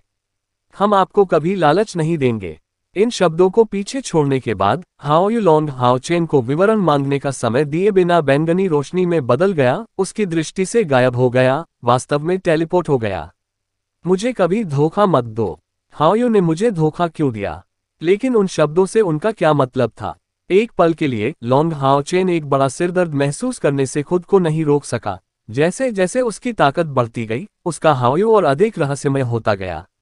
बॉस, क्या आप ठीक हैं? हाओयू के जाने के बाद डिम ग्लो ऑफ होप समूह का पूरा समूह तुरंत उसके चारों ओर इकट्ठा हो गया। सभी ने उसकी ओर देखते हुए गहरी चिंता व्यक्त की। लॉन्ग हाओचेन ने फीकी मुस्कान दिखाए, मैं ठीक हूँ। ऐसा होना चाहिए कि हाओयू ने मुझे उसकी कुछ शक्ति को आत्मसात कर लिया, हालांकि वह मुझे विवरण नहीं बताना चाहती थी। लेकिन निश्चित रूप से इसमें कुछ भी बुरा नहीं था। उन्होंने जो कहा, उसे सुनकर सभी लोग तुरंत शांत हो गए और जिस भावना को उन्होंने इतने समय तक दबाया था वह आखिरकार बाहर आ गई। बॉस, हम वास्तव में एक और राक्षस देवता स्तंभ को बाहर निकालने में कामयाब रहे। क्या आप जानते हैं कि हमने 72 राक्षस देवताओं में से कितने देवताओं को मार डाला है? और वह उन 2 राक्षस देव स्तंभों की गिनती नहीं कर रहा है जिन्हें हमने नष्ट कर दिया है। वह 57वां राक्षस देवता था। हो सकता है कि हमने अन्य मिलियन योगदान अंक अर्जित कर लिए हों। ये हमारे लिए कुल कितने योगदान बिंदु बनाता है? यहाँ तक कि सामान्य रूप से शांत रहने वाला हान यू भी उत्साह में उछलने से खुद को नहीं रोक सका। लॉन्ग हाओचेन ने भी मुस्कुराहट दिखाए, मुझे नहीं पता कि हमारे पास कुल कितने योगदान बिंदु हैं, लेकिन मुझे लगता है कि हमारे पास किसी निश्चित व्यक्ति के लिए एक छोटा सा मामला है। इस बिंदु पर पहुंचकर समूह की दृष्टि की रेखा तुरंत एक निश्चित गंजे सिर की ओर चली गई, जिसमें भ्रम लेकिन अधिकतर भावनाएं दिखाई दे रही थीं। हे, सिमा जियान ने गर्व से मुस्कुराते हुए लिन शिन के कंधे को थपथपाते हुए कहा, भाई ड्रग्स है। क्या आपकी पसंदीदा कहावत भाई के पास ड्रग्स है? नहीं है। अब मेरे पास अपना है, भाई के पास पैसा है। लिन शिन ने उत्सुकता से पूछा, वह पैसा कहाँ से आया? सिमा जियान जोर से हंसी, मेरे पास खुद के लिए पैसे नहीं हैं, लेकिन मुझे एक महिला के सहारे जीने का कोई पछतावा भी नहीं है। मेरी पत्नी, और अमीर रहो। कैसी पत्नी? इस पल में पूरे समूह की उत्सुकता बढ़ गई थी। वांग युवान ने तब ब्लड स्टॉर्म निकाला और आधिकारिक रूप से घोषणा की, हमें वास्तव में इस गंजे व्यक्ति से सावधानी से पूछना चाहिए। पवित्र युद्ध के इन 2 वर्षों के दौरान हम हर दिन आग और पानी से गुजरे, लेकिन उन्हें न केवल एक पत्नी मिली, बल्कि उन्होंने अपने उपकरणों को भी अविश्वसनीय रूप से उन्नत किया। आप तथ्यों को कब स्वीकार करेंगे? सिमा जियान एक बार फिर बुरी तरह हंसी, लेकिन कोई जवाब नहीं दिया। फिर भी वे सस्पेंस में रह गए। कइयर ने धीरे से डेथ गॉड सिकल को अपने हाथ में उठाया, क्या आप उसे फंसाना चाहते हैं या क्या? ऐसा मत करो उपकप्तान, मैं बात करूंगा, ठीक है? क्या आपको पवित्र शहर में लौटने वाले छोटे सफेद फूल के बारे में याद है? अध्याय 615 एक साहसिक योजना भाग 1। छोटा सफेद फूल, कोई उपाय नहीं है। लिन शिन ने तुरंत अपनी आंखें चौड़ी कर लीं। अपने लंबे बालों को सिर के पीछे की ओर फेंकने के बाद उसने सिमा जियान को एक राक्षसी रूप दिया। न केवल वह, बल्कि बाकी सभी लोग सिमा जियान को आश्चर्य से देख रहे थे। वे सभी सिमा जियान के छोटे सफेद फूल की पहचान से परिचित थे। ग्रेट अलायंस ऑक्शन हाउस के भावी उत्तराधिकारी फैंग लिंगर, वांग युवान और चेन यंगर ने लिन शिन के शब्दों को एक साथ दोहराया, कोई रास्ता नहीं है। फैंग लिंगर किस तरह का व्यक्ति था? वह ग्रेट एलायंस नीलामी घर का उत्तराधिकारी था। जिस क्षण उसे ग्रैंड ऑक्शन हाउस मिला, उसे पूरे टेम्पल अलायंस में सबसे अमीर व्यक्ति कहना अतिशयोक्ति नहीं होगी। हालांकि महान नीलामी घर और एलायंस अनगिनत तरीकों से जुड़े हुए थे, यहां तक कि एक साधारण पर्यवेक्षक के पास भी प्रबंधन करने के लिए भयानक धन था। इसके अलावा फैंग लिंगर को एक आश्चर्यजनक सुंदरता के रूप में वर्गीकृत किया जा सकता है, जिसमें पूर्ण शुद्धता उत्पन्न करने वाली विशेषताएं हैं। सिमा जियान से वास्तव में इसे पूरा करने की उम्मीद कौन कर सकता है? सिमा जियान ने आत्मसंतुष्टि का भाव दिखाया, आप क्या कहते हैं, यह नहीं हो सकता। ये पुजारी सुंदर और आत्मविश्वासी, प्रतिष्ठित और सुरुचिपूर्ण, संवेदनशील, लंबा और गौरवान्वित है। हालांकि मैं गंजा हूं, मेरी वीरतापूर्ण लड़ाई अभी भी मेरी स्त्री छोटे सफेद फूल को आकर्षित करती है। हम दोनों एक स्वर्गीय जोड़ी हैं, एक सफल जोड़ी, और हम बस एक दूसरे से बेहद प्यार करते हैं। हाँ, हान यू ने लिन शिन के कंधे पर अपना हाथ रखा और पूछा, क्या आपको नहीं लगता कि यह लड़का पिटाई का हकदार है? लिन शिन ने बेहद गंभीरता से सिर हिलाया। न केवल वह, बल्कि लोंग हाओचेन और झांग फैन फैन के अलावा बाकी सभी लोग अपनी अपनी मुट्ठी बांधने लगे और हरकत में आने के लिए उत्सुक थे। सिमा जियान के चेहरे पर मुस्कान तुरंत फीकी पड़ गई। उसने अपनी बाहों को अपनी छाती के चारों ओर लपेट लिया। आप क्या कर रहे हैं? वांग युवान चिल्लाया, हमें अभी भी तथ्यों की जानकारी नहीं है। तो आप वास्तव में चाहते हैं कि हम आपको उत्तर देने के लिए बाध्य करें? ऐसा मत करो, मैं कबूल करूंगा, ठीक है। समूह के अत्याचारी दुर्व्यवहार के तहत सिमा जियान ने तुरंत हार मान ली और ईमानदारी से घोषणा करते हुए शालीनता का माहौल बनाया, मेरी बात सुनो, यही तरीका है। क्या तुम्हें याद है कि मैं याजक के मंदिर में लौट आया था? पवित्र युद्ध की शुरुआत के दौरान भगवान ही जानता है कि क्या अभी भी कोई भविष्य था। शायद उसकी मौत भी साउथ माउंटेन पास पर ही हुई होगी। नतीजतन मैंने सोचा कि मुझे कम से कम उससे पहले उसके सामने कबूल करना होगा। प्रस्थान के समय स्वयं को पवित्र युद्ध के मैदान में उतारने से पहले मैंने उन्हें केवल एक पत्र भेजा था। लेकिन कुल मिलाकर मेरे लिए आश्चर्य, कुछ समय बाद दैनिक कठिन संघर्षों में खुद को डुबोते हुए उसने वास्तव में मुझे एक उत्तर भेजा। हालांकि उसने पूरे पत्र में मुझे कोसा, फिर भी उसने मुझसे आग्रह किया कि चाहे कुछ भी हो, मैं जीवित रहूं। इसलिए मुझमें तुरंत साहस आ गया और युद्ध में मेरी ताकत बढ़ गई। कौन जानता है कि मैंने कितने छोटे राक्षसों को मार डाला और प्रकाश की इस ऊर्जावान गेंद को कितने राक्षसों के रक्त से नहलाया गया। कितना स्वादिष्ट अनुभव है। अनुशासनात्मक पुजारी की अपील दिखावे के लिए नहीं है। मुख्य बिंदु पर जाएं। कइयर ने अपना डेथ गॉड सिकल उठाया और एक खतरनाक चेहरा दिखाया। सिमा जियान ने डींगे हाँकने की जल्दबाजी की। उस समय मैंने छोटे सफेद फूल द्वारा मुझे स्वीकार करने से निराश होने की हिम्मत भी नहीं की, लेकिन ये सब शुरुआत थी। जैसा कि ब्रदर गॉड ड्रग्स ने मुझे सिखाया, यदि आप प्रयास करेंगे तो आपको केवल एक मौका मिल सकता है। यदि मैंने बिल्कुल भी प्रयास नहीं किया होता तो मेरी सफलता की संभावना शून्य होती। इसलिए मैंने एक और पत्र लिखा जहां मैंने उन्हें पहाड़ी दर्रे की स्थिति के बारे में बताया। इस बिंदु से हमने पत्रों का आदान प्रदान करना शुरू कर दिया। सच कहूं तो उन सभी दिनों में जब मैं साउथ माउंटेन पास में राक्षसों से लड़ रहा था, वह छोटा सा सफेद फूल ही मेरे दिल में था। इससे मुझे अपनी चीजों को और अधिक संजोने का मौका मिला। फिर भी, जो एक अजीब बात है, लेकिन उन परिस्थितियों में भी मेरी ताकत अभी भी बहुत तेजी से बढ़ी और उस पर युद्ध की स्थिति का जरा भी असर नहीं हुआ। ये शायद मेरे दिल में चमकती बिजली की वजह से है। जब हमने पत्रों का आदान प्रदान किया और चर्चा जारी रखी, तो मुझे पता चला कि उस छोटे सफेद फूल में मेरी कुछ रुचि है। इसलिए मैंने और अधिक प्रयास किया, और जब मैंने उस बात का जिक्र किया तो उसने अप्रत्याशित रूप से अस्वीकार नहीं किया और यहां तक कि मुझे ढूंढने के लिए साउथ माउंटेन पास पर आने की भी बात की। वह सचमुच आ गई? लिन शिन ने पूछा। सिमा जियान ने बहुत खुशी के साथ उत्तर दिया, बिल्कुल, और वह कई बार आई। क्या आपने मुझे यह नहीं सिखाया कि लड़कियों को चुनने के लिए व्यक्ति को साहसी, सावधान और मोटी चमड़ी वाला होना आवश्यक है? पहली बार जब वह आई तो वह किले के शीर्ष पर घुस गई और अद्वितीय वीरता के साथ दुश्मनों को मारते हुए इस खूबसूरत आदमी की एक झलक देखने को मिली। मैं उस समय कितना भाग्यशाली था। साउथ माउंटेन पास पर लौटते हुए मेरे बगल में एक जादूगर जिससे मैं लड़ रहा था, उसे मुझमें कुछ दिलचस्पी थी। राक्षसी सेना को वापस आक्रमण पर भेजने के बाद उसने मेरा पसीना पोंछ दिया, लेकिन तभी छोटा सफेद फूल प्रकट हुआ। इस बिंदु पर वह कुछ लंबे समय तक बने रहने वाले डर को प्रदर्शित करने से खुद को नहीं रोक सका। जाहिर तौर पर वह एक डरावनी स्थिति थी, या कम से कम बेहद असहज। क्या आप अनुमान लगा सकते हैं कि छोटे सफेद फूल ने कैसी प्रतिक्रिया व्यक्त की? सीमा जियान ने रहस्य से भरा हुआ पूछा। लिन शिन ने जवाब दिया, क्या पूछने की भी जरूरत है? तुम्हें उसके चेहरे पर एक बड़ा तमाचा मारना चाहिए था, तुम्हें एक बदमाश की तरह शाप दिया जाना चाहिए था और फिर वह चला जाना चाहिए था। छी! सिमा जियान ने तिरस्कारपूर्वक उत्तर दिया, क्या आपको लगता है कि हर कोई आपकी तरह संकीर्ण सोच वाला है? मेरा छोटा सफेद फूल विनम्र और खुले विचारों वाला, हिम्मत से भरा हुआ है। जब मैंने उसे अचानक प्रकट होते देखा तो मैंने अपने बगल में उस लड़की पर ध्यान दिया, असुविधा की भावना को एक तरफ छोड़ दिया। उस पल मैं खुद को दफनाने के लिए एक छेद की तलाश कर रहा था। यहां तक कि एक राक्षस देवता के खिलाफ द्वंद्व लड़ना भी अभी की स्थिति से बेहतर लगेगा।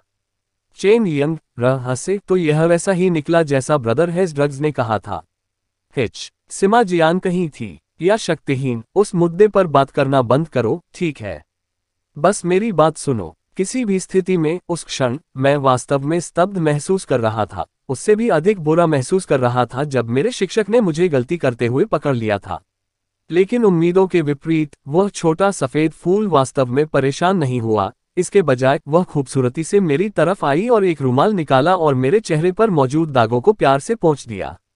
फिर उसने मेरा हाथ खींच लिया और उस जादूगर से कहा, मेरे गंजे आदमी का ख्याल रखने के लिए धन्यवाद।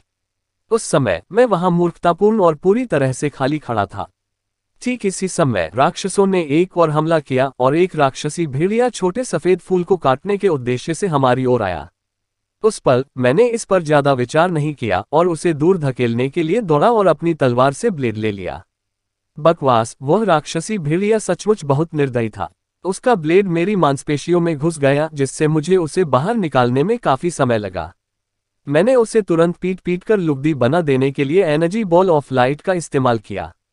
तब छोटे सफेद फूल ने मुझे बताया कि उसने मूल रूप से मुझसे परेशान होने की योजना बनाई थी, लेकिन ये देखकर कि मैंने उसकी खातिर झटका खाया, उसके पास परेशान होने की कोई इच्छा नहीं थी। बाद में आपको बताने के लिए और कुछ नहीं है। किसी भी स्थिति में मेरी खुशी वास्तविक है। हान यू बुदबुदाया, यह इतनी दूर कैसे जा सकता है?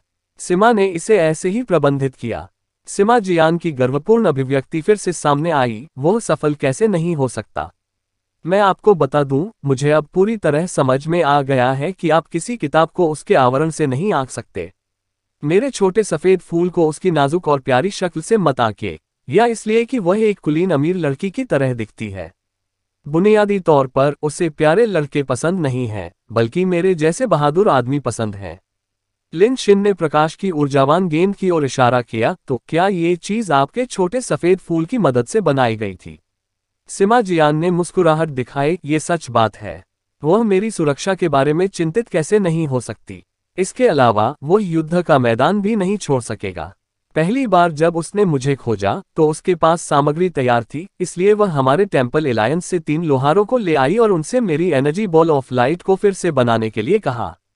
इसका नाम तो नहीं बदला, लेकिन इस चीज को पहले से कहीं ज्यादा ताकत मिल गई। ये कहते हुए सिमा जियान ने ऊर्जावान प्रकाश की गेंद को उठाया और अपना दाहिना हाथ उठाया।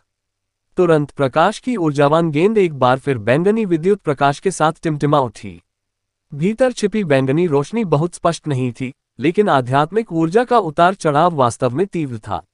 सिमा जियान ने बताया, वर्तमान ऊर्जा बॉल ऑफ लाइट एक शक्तिशाली हथियार है जो पूरी तरह से मेरे लिए बनाया गया है। इसके मुख्य भाग में बड़ी मात्रा में मिश्र धातु मिलाई गई थी जिसका नाम मैं नहीं जानता। मुझे नहीं पता कि इसे क्या कहा जाता है, मुझे लगता है कि यह किसी प्रकार की शुद्ध सुनहरी धातु थी। इसके अलावा केंद्रीय भाग को बनाने के लिए कई कीमती धातुओं का उपयोग किया गया था। और फिर 10वें चरण के बिजली तत्व के 6 जादुई जानवर जादू क्रिस्टल का उपयोग करके अंदर एक जादुई लबादा खड़ा करने के लिए हमें एक ढलाईकार की मदद मिली। लिटिल व्हाइट फ्लावर ने कहा कि बिजली तत्व के जादू के क्रिस्टल बहुत दुर्लभ थे, यहाँ तक कि पूरे एलायंस नीलामी घर में भी 10वें चरण तक पहुंचने वाले केवल इतने ही थे, जिनमें से सभी का उपयोग मेरे लिए किया गया था। फिलहाल प्रकाश की ऊर्जा गेंद पहले की तुलना में काफी मजबूत है। वह divine purple lightning cannon, divine purple lightning और पर्पल लाइटनिंग के अवतार उसके उन्नयन के बाद सभी एकीकृत स्वनिर्मित क्षमताएं थीं। मजबूत है ना? लॉन्ग हाओ चैन, जो इस समय शांति से सुन रहे थे, ने टिप्पणी की, इससे मैं यह मानूंगा कि आपका purple divine thunder spiritual stove एक बार फिर विकसित हो गया होगा और इसका अत्यधिक दुष्प्रभाव नहीं होगा। यह आप पर महाकाव्य स्तर के गियर के दूसरे टुकड़े से संबंधित होना चाहिए, है ना? लॉन्ग हाओ चैन के सामने सिमा जियान का व्यवहार बहुत अच्छा था। ठीक है, बॉस सबसे दूरदर्शी है, जो एक नज़र में मेरे सबसे गहरे रहस्य को बताने में सक्षम है। जैसे ही उसने ऐसा कहा, उसने अपने पुरोहिती वस्त्र को पीछे खींच लिया, जिससे उसका मजबूत धड़ प्रकट हो गया। फिर एक लाल रंग का लाल बत्ती वाला कवच, चमकता हुआ नारंगी रंग, दिखने में महाकाव्य स्तर के उपकरण का एक टुकड़ा दिखाई दिया। ये स्कारलेट ड्रैगन कवच है। लिटिल व्हाइट फ्लावर ने कहा कि इसे स्कारलेट ड्रैगन के असली पेट का उपयोग करके असाधारण तरीकों से बनाया गया था। इसमें सभी नकारात्मक प्रभावों को बहुत कमजोर करते हुए अत्यधिक रक्षात्मक शक्ति थी। हालांकि इसमें कोई क्षमता या स्टेट बूस्ट प्रभाव नहीं है, यह मेरे लिए विशेष रूप से उपयुक्त है। पर्पल थंडर स्पिरिट स्टोव का कम से कम 80% दुष्प्रभाव समाप्त हो गया है, इसलिए मैं इसे जितना चाहूं उपयोग कर सकता हूं। और मेरे उपयोग की आवृत्ति के कारण purple divine thunder spiritual stove के प्रति मेरा प्रतिरोध लगातार बढ़ रहा है। ब्रदर हेज ड्रग्स द्वारा बनाई गई फॉरेस्ट बोआज पिल्स के साथ साथ कुछ थंडर टेम्परिंग बॉडी ट्रेनिंग लेने से मेरी बाहरी आध्यात्मिक ऊर्जा बढ़ गई, जो कम से कम 30 या 40 हजार होनी चाहिए। लिन शिन ने सिमा जियान के पास महाकाव्य स्तर के उपकरणों के इन 2 टुकड़ों को देखा और बुदबुदाया। एक अमीर पत्नी ढूंढना वास्तव में कई दर्जन वर्षों की लड़ाई के लिए एक छोटा रास्ता है। अध्याय 616 एक साहसिक योजना भाग 2। लॉन्ग हाओचेन ने उसकी ओर देखा। तुमने अभी क्या कहा? लिन शिन ने जल्दी से द को ठीक किया। उसके चेहरे पर मुस्कान आ गई। बॉस, वह इसके बारे में पूरी तरह से सोचे बिना बस बात कर रहा था। यहाँ आपने कुछ नहीं सुना। आपको उन शब्दों को कभी भी जिन्ना के सामने नहीं दोहराना चाहिए। मेरी क्षमता केवल खुद पर भरोसा करके हासिल करने की है, किसी ऐसे व्यक्ति के विपरीत जो एक महिला पर निर्भर रहता है। हु सिमा जियान ने गर्व से घोषणा की, एक महिला के रूप में जीना भी कोई कौशल है।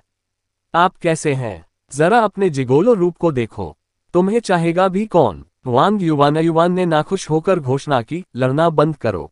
प्रमुख को सुने, हमें बताएं कि हम आगे क्या करने जा रहे हैं। हर कोई शांत हो गया और लॉन्ग हाओचेन की ओर देखा। लॉन्ग हाओचेन ने समूह को एक वृत्त बनाने के लिए प्रेरित किया, फिर नक्शा खोला। येल प्रांत है, और जब से हाओयू दक्षिण की ओर जा रहा है, हम कमोबेश यही हैं। लॉन्ग हाओचेन ने एक जगह की ओर इशारा किया। येल शहर में हमारी लड़ाई बहुत जल्द दानव देवता सम्राट के कानों तक पहुंच जाएगी। आखिरकार हमने अभी अभी एक राक्षस देवता को मार डाला है और उसके राक्षस देवता स्तंभ को नष्ट कर दिया है। हमें आगे जो करने की जरूरत है वह ये लक्ष्य लेकर आगे बढ़ना है कि दानव देवता सम्राट हमें न पकड़े। दानव क्षेत्र अविश्वसनीय रूप से विशाल है। दानव देव सम्राट की खेती के साथ भी उसे निश्चित रूप से एक दानव की तलाश की तरह हमें ढूंढना आसान नहीं होगा। एक विशाल महासागर में एक सुई। हॉन यू ने पूछा, तो क्या हमें ऐसे ही चलते रहना चाहिए या छुपे रहना चाहिए? लॉन्ग हाओचेन ने स्पष्ट रूप से कुछ योजना बनाई थी और घोषणा की, हमारी आंखों के सामने एक सुनहरा अवसर है, लेकिन जोखिम बहुत बड़ा है। सभी लोग अच्छी तरह से सुने। एक्सोर्सिस्ट माउंटेन पास पर दानव देवता सम्राट की उपस्थिति स्पष्ट रूप से स्टार दानव देवता वासागो की महान भविष्यवाणी के कारण है। लेकिन ये की त्वरित जानकारी की बदौलत हमें पहले ही जानकारी मिल गई और हम एक कदम आगे बढ़ने में कामयाब रहे। वास्तव में ये ने वास्तव में हमारे लिए सटीक जानकारी लाई है और दानव देवता सम्राट को येल शहर में पहुंचने से पहले कम से कम 1 दिन और चाहिए। फिलहाल हमारी सुरक्षा से कोई समझौता नहीं किया गया है। चूंकि ये की जानकारी सच थी, इसलिए संभवतः उसकी अन्य खबरों पर भी भरोसा किया जाना चाहिए। ये सुनकर कैयर की आंखें चमक उठी। क्या आप महान भविष्यवाणी तकनीक के बाद स्टार दानव भगवान वासागो की स्थिति के बारे में बात कर रहे हैं? लॉन्ग हाओचेन ने सच में सिर हिलाया। महान भविष्यवाणी तकनीक कुछ ऐसी चीज है जिसे हमने पहले भी देखा है। जब युद्ध में उपयोग किया जाता है तो इसका बेहद भयानक प्रभाव होता है। जिस स्टार दानव क्लैंसमैन से हम इल्यूसरी श्राइन में मिले थे, वह वासागो के वंश का कोई व्यक्ति होना चाहिए, संभवतः अगला स्टार दानव भगवान। लेकिन स्टार डायमंड कबीले में ऐसा पावरहाउस भी महान भविष्यवाणी का उपयोग करते समय ही मर गया। इसका मतलब यह है कि इसकी विशाल शक्ति के अलावा इसका अत्यधिक दुष्प्रभाव भी है। दानव भविष्यवक्ता के रूप में वासगो को उस समय के स्टार दानव की तुलना में अधिक शक्ति खर्च करते हुए हमारे भविष्य के कदमों के साथ साथ राक्षसों के भविष्य की भी भविष्यवाणी करनी होती है। तो संभवतः उसके पास अपनी मूल शक्ति का 1/3 से अधिक नहीं है। हमारे नाइट टेम्पल के नेता यांग वेंझाओ ने मुझे पहले बताया है कि 72 दानव देवताओं में से दानव देवता सम्राट फैंग शिव के अलावा सबसे खतरनाक स्टार दानव देवता वासगो है। दानव देवता सम्राट उनके नेता और प्रतिष्ठित व्यक्ति हैं, उनकी श्रद्धा की वस्तु हैं, जबकि स्टार दानव भगवान उनके दिमाग हैं, जो किसी प्रधानमंत्री से कम नहीं है। और चंद्रमा दानव भगवान अगारेस वरिष्ठ जनरल की तरह हैं। महत्व की दृष्टि से वह वासागो से बहुत दूर है, अभी भी अपने चरम पर है। मुझे डर है कि इसकी आध्यात्मिक ऊर्जा 500,000 इकाइयों के भयानक स्तर तक पहुंच जाएगी, जिसकी हम कल्पना भी नहीं कर सकते। लेकिन अगर उसके पास केवल अपनी ताकत का 10वां हिस्सा है और वह मोडू सिटी के अंदर छिपा हुआ है, तो जरूरी नहीं कि हम बिना किसी मौके के रहेंगे। लॉन्ग हाओचेन की बात सुनकर समूह हॉन्फेने के अलावा कुछ नहीं कर सका। उनका कप्तान वास्तव में 3रे स्थान के राक्षस देवता स्टार दानव भगवान वासागो पर हमला करने की योजना बना रहा था। ये कुछ ऐसा था जिसकी उन्होंने पहले कल्पना भी नहीं की होगी। लॉन्ग हाओचेन ने आगे कहा, ये सिर्फ एक सुझाव है। यदि हम मोडू की ओर जाते हैं तो हमें पूरी तरह से दानव देवता सम्राट की अपेक्षाओं के विपरीत जाना चाहिए। उसे कभी भी हमसे यह उम्मीद नहीं करनी चाहिए कि हम उसके घोंसले में जाने का साहस करेंगे। जबकि स्टार डेमन गॉड वास्गो की स्थिति के लिए हम यूए के शब्द को एक तथ्य के रूप में ले सकते हैं। स्टार दानव भगवान निश्चित रूप से अभी भी बहुत मजबूत है, लेकिन फिर भी उसकी शक्तिशाली क्षमताओं के लिए उसे साधना और शरीर की अच्छी स्थिति में होना आवश्यक है। हमारी टीम की वर्तमान ताकत के साथ साथ राक्षस देवताओं में हाओयू के दमन के साथ हमें ऐसा करना चाहिए बिना किसी समस्या के स्टार दानव भगवान की ताकत के 5वें हिस्से के बराबर होने में सक्षम होना। इसका मतलब यह है कि भले ही यूए की रिपोर्ट कुछ हद तक अतिरंजित थी, फिर भी हमारे पास कुछ मौका होगा। लेकिन अगर हम स्टार दानव भगवान वास्गो के खिलाफ आगे बढ़ते हैं तो खतरे की मात्रा भी बहुत अधिक होगी। अपने डोमेन के क्षेत्रों को उजागर करने के बाद लॉन्ग हाओचेन ने एक और दृष्टिकोण अपनाया। उनके विश्लेषण ने संभावित खतरों को प्राथमिकता दी और उन्होंने कोई अंधी आशा नहीं दिखाई। सबसे पहले, मोडू कैपिटल सिटी राक्षसों का सच्चा दिल है, जिसका अर्थ है कि सामान्य समय में अधिकांश राक्षसी शक्ति शहर के केंद्र में एकत्रित होती है। सभी शीर्ष दानव देवता, स्टार दानव देवता, चंद्रमा दानव देवता, मृत्यु दानव देवता और नर्क दानव देवता इस मोडू शहर की रक्षा कर रहे हैं। ये 4 दानव देवता अभी मौजूद नहीं हैं और मोडू में स्टार दानव भगवान के अलावा कोई अन्य दानव देवता भी नहीं है, लेकिन इसका मतलब यह नहीं है कि शहर में कोई ताकत नहीं है। निश्चित रूप से हर किसी को एक बिंदु पर सवाल उठाना चाहिए। चूंकि मोडू खाली है, हमारे दानव कातिलों के आसपास के वरिष्ठ लोग राजधानी के खिलाफ आगे बढ़ेंगे। मेरा मानना है कि उन्हें ऐसा नहीं करना चाहिए। इसका सीधा सा कारण यह है कि उनमें समझ नहीं है। इससे भी महत्वपूर्ण बात यह है कि हमारे पूर्ववर्ती दानव हत्यारे दानव देवता सम्राट और स्टार दानव देवता के लक्ष्यों से अनभिज्ञ थे। जब वे बड़ी संख्या में राक्षसों के साथ निकले थे तो वे ऐसा कैसे कर सकते थे? एलायंस के लिए दानव देवता सम्राट की धमकी बहुत अधिक है। यदि मैं उससे निपटने के लिए समूह का नेतृत्व करने वाला एकमात्र व्यक्ति हूं और यदि हम दानव देवता सम्राट की ओर से किसी भी आंदोलन को नोटिस करते हैं तो मैं निश्चित रूप से रिकॉर्ड को सही करने के लिए उसका अनुसरण करूंगा। इसलिए यदि वह वास्तव में गठबंधन के खिलाफ जाने की योजना बना रहा है तो मैं अपनी जान जोखिम में डालकर उसके खिलाफ जाऊंगा। इसलिए इन उन्नत दानव शिकार दस्तों के मोडू के विरुद्ध आगे बढ़ने की संभावना अधिक नहीं है। इस बीच, हालांकि मोडू कैपिटल सिटी ने बड़ी संख्या में राक्षस देवताओं की सुरक्षा खो दी है, 5 सबसे बड़े राक्षस कुल अभी भी वहां रह रहे हैं। इसके अलावा दानव देवता सम्राट भी चला गया है, लेकिन वह संभवतः सभी दानव देवताओं को एक साथ नहीं ला सका। जरा सोचिए, यदि आप एक राक्षस देवता होते जो अपनी मान छोड़ रहे होते, तो क्या आप कम से कम वहां तैनात सैनिकों की कमान संभालने के लिए एक सक्षम अधीनस्थ को नहीं छोड़ते? इसलिए मैं सुरक्षित रूप से कह सकता हूं कि दानव देवता सम्राट, चंद्रमा दानव देवता, तारा दानव देवता, मृत्यु दानव देवता और इन्फिनो दानव देवता सभी ने निगरानी के लिए कम से कम एक 9वां कदम अधीनस्थ छोड़ दिया है। और संभवतः केवल एक ही नहीं, विशेष रूप से शैतान ड्रैगन दानव देवता सम्राट कम से कम अपने कुल के 1/3 लोगों को वहां छोड़ देगा। मेरा सबसे सुरक्षित अनुमान ये होगा कि मोडू कैपिटल सिटी में कम से कम 29वें चरण के बिजली घर हैं। लॉन्ग हाओचेन के विश्लेषण को सुनकर लिन शिन निराश चेहरा दिखाने से खुद को नहीं रोक सका। बॉस, उस स्थिति में क्या हमें कोई मौका मिलेगा? हम संभवतः 29वें चरण की राक्षसी शक्तियों से निपटने में सक्षम नहीं हो सकते। लॉन्ग हाओचेन ने फीकी मुस्कान दिखाए, ये हमारा सबसे अच्छा मौका है। चूंकि हमें ये भी नहीं लगता कि हम इससे निपट सकते हैं, दानव देवता सम्राट हमसे मोडू शहर की ओर जाने की उम्मीद कैसे कर सकते हैं? क्या ये सीधे जाल में चलने के समान नहीं होगा? आपको शायद उम्मीद नहीं थी हम इस तरह से हमारी क्षमताओं को कमानते हैं, लेकिन इसी कारण से मुझे लगता है कि हमें जाना चाहिए और स्टार दानव भगवान को भारी नुकसान पहुंचाने का अवसर तलाशना चाहिए। अपने साथियों के चेहरों पर समूह के संशयपूर्ण भाव देखकर लॉन्ग हाओचेन ने आगे कहा, सभी लोग इसके बारे में सोचने के लिए समय निकालें। मोडू शहर की वर्तमान स्थिति क्या है? बाहर पवित्र युद्ध छिड़ा हुआ है और अधिकांश राक्षसी शक्तियां दूर हैं। हालांकि सभी सबसे बड़ी दानव जातियों की कुछ सेनाएं तैनात हैं, लेकिन वे मोडू शहर में सामान्य समय की तुलना में बहुत छोटी हैं। उस स्थिति में शहर में प्रवेश करना सामान्य दिनों की तुलना में आसान होता है। फिलहाल दानव देवता सम्राट, चंद्रमा दानव देवता, मृत्यु दानव देवता और इन्फिनो दानव देवता और केवल एक गंभीर रूप से घायल स्टार दानव भगवान वासागो के एकांत में आराम किए बिना हमारे प्रतिरोध से परे कोई मानसिक अन्वेषण नहीं होगा। यदि हम राक्षस क्षेत्र में कुछ बिंदुओं पर अचानक कहर बरपाते हैं, भले ही वह राक्षसों की राजधानी हो, तो वे कम समय में हमारी देखभाल करने के लिए पर्याप्त चरम शक्ति इकट्ठा नहीं कर पाएंगे। उन्हें कम से कम कुछ समय की आवश्यकता होगी। ऐसा नहीं है कि राक्षस कुलों में कोई कमांड लाइन नहीं है, बल्कि हम शैतान ड्रैगन उनके अधिपतियों को लक्षित नहीं कर रहे हैं।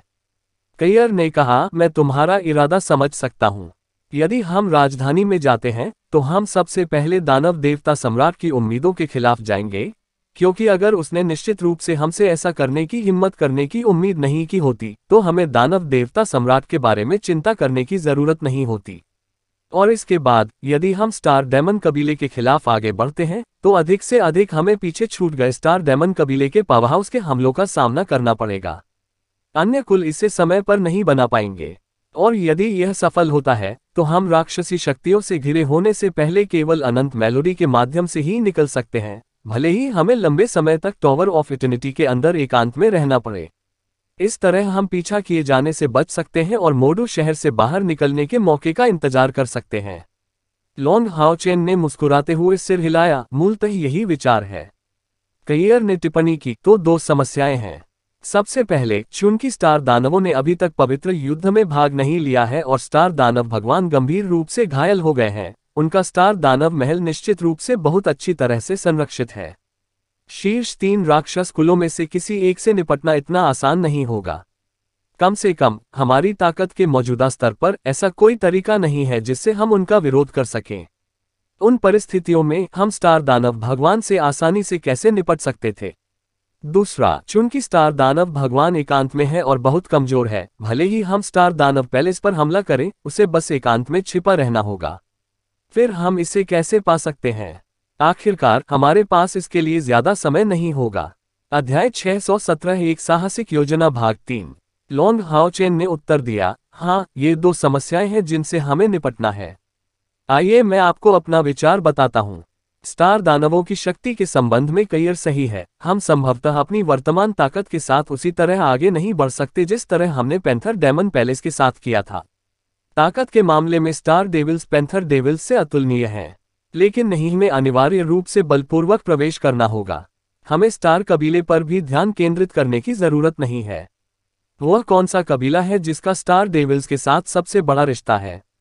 इसके बारे में हर किसी को पता होना चाहिए। वांग युवान को तुरंत समझ आ गया, चंद्रमा कबीला। बॉस, क्या आप कह रहे हैं कि ध्यान भटकाने के लिए हमें पहले मून कबीले पर हमला करना चाहिए? उनमें से प्रत्येक बुद्धिमान लोग थे, यही कारण है कि यह विचार उनके मन में तुरंत पहुंच गया। लॉन्ग हाओचेन ने वांग युवान की ओर अपना अंगूठा उठाया, ये सही है, ये वही है जो वह योजना बना रहा था। यदि हम मून डेमन पैलेस के खिलाफ एक निषिद्ध जादू करते हैं तो यह न केवल स्टार दानव होगा, बल्कि मोडू के सभी पावरहाउस मून डेमन पैलेस पर केंद्रित होंगे। वह हमारा मौका होगा। शायद यह अवसर अल्पकालिक होगा, लेकिन स्टार डेमन पैलेस में सेनाएं निश्चित रूप से सबसे कम अलर्ट पर होंगी। ये हमारे लिए अच्छा अवसर बनेगा। और इसके अलावा मोडू में प्रवेश करने के बाद हम सबसे पहले यूए से संपर्क करेंगे और हम स्टार डेमन पैलेस की आंतरिक स्थिति को समझने में सक्षम होंगे, जिससे हमें घुसपैठ करने का अच्छा मौका मिलेगा। कैयर ने जिस दूसरी समस्या पर ध्यान दिया उससे निपटना आसान है। मैंने कभी भी स्टार दानव भगवान वासागो को मारने के बारे में बात नहीं की है।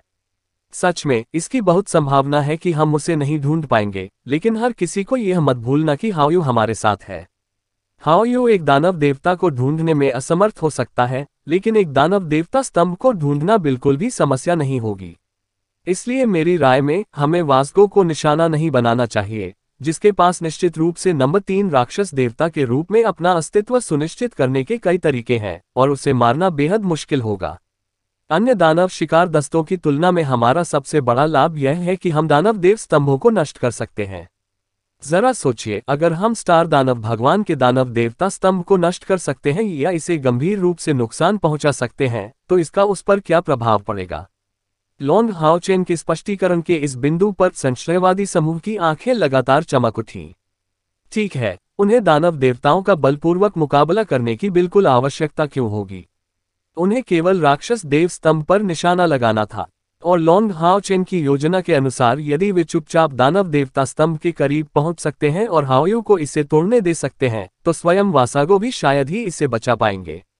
वास्को की गंभीर चोटों को देखते हुए भले ही वह समय पर आ जाए, उसके लिए समूह को रोकना आसान नहीं होगा।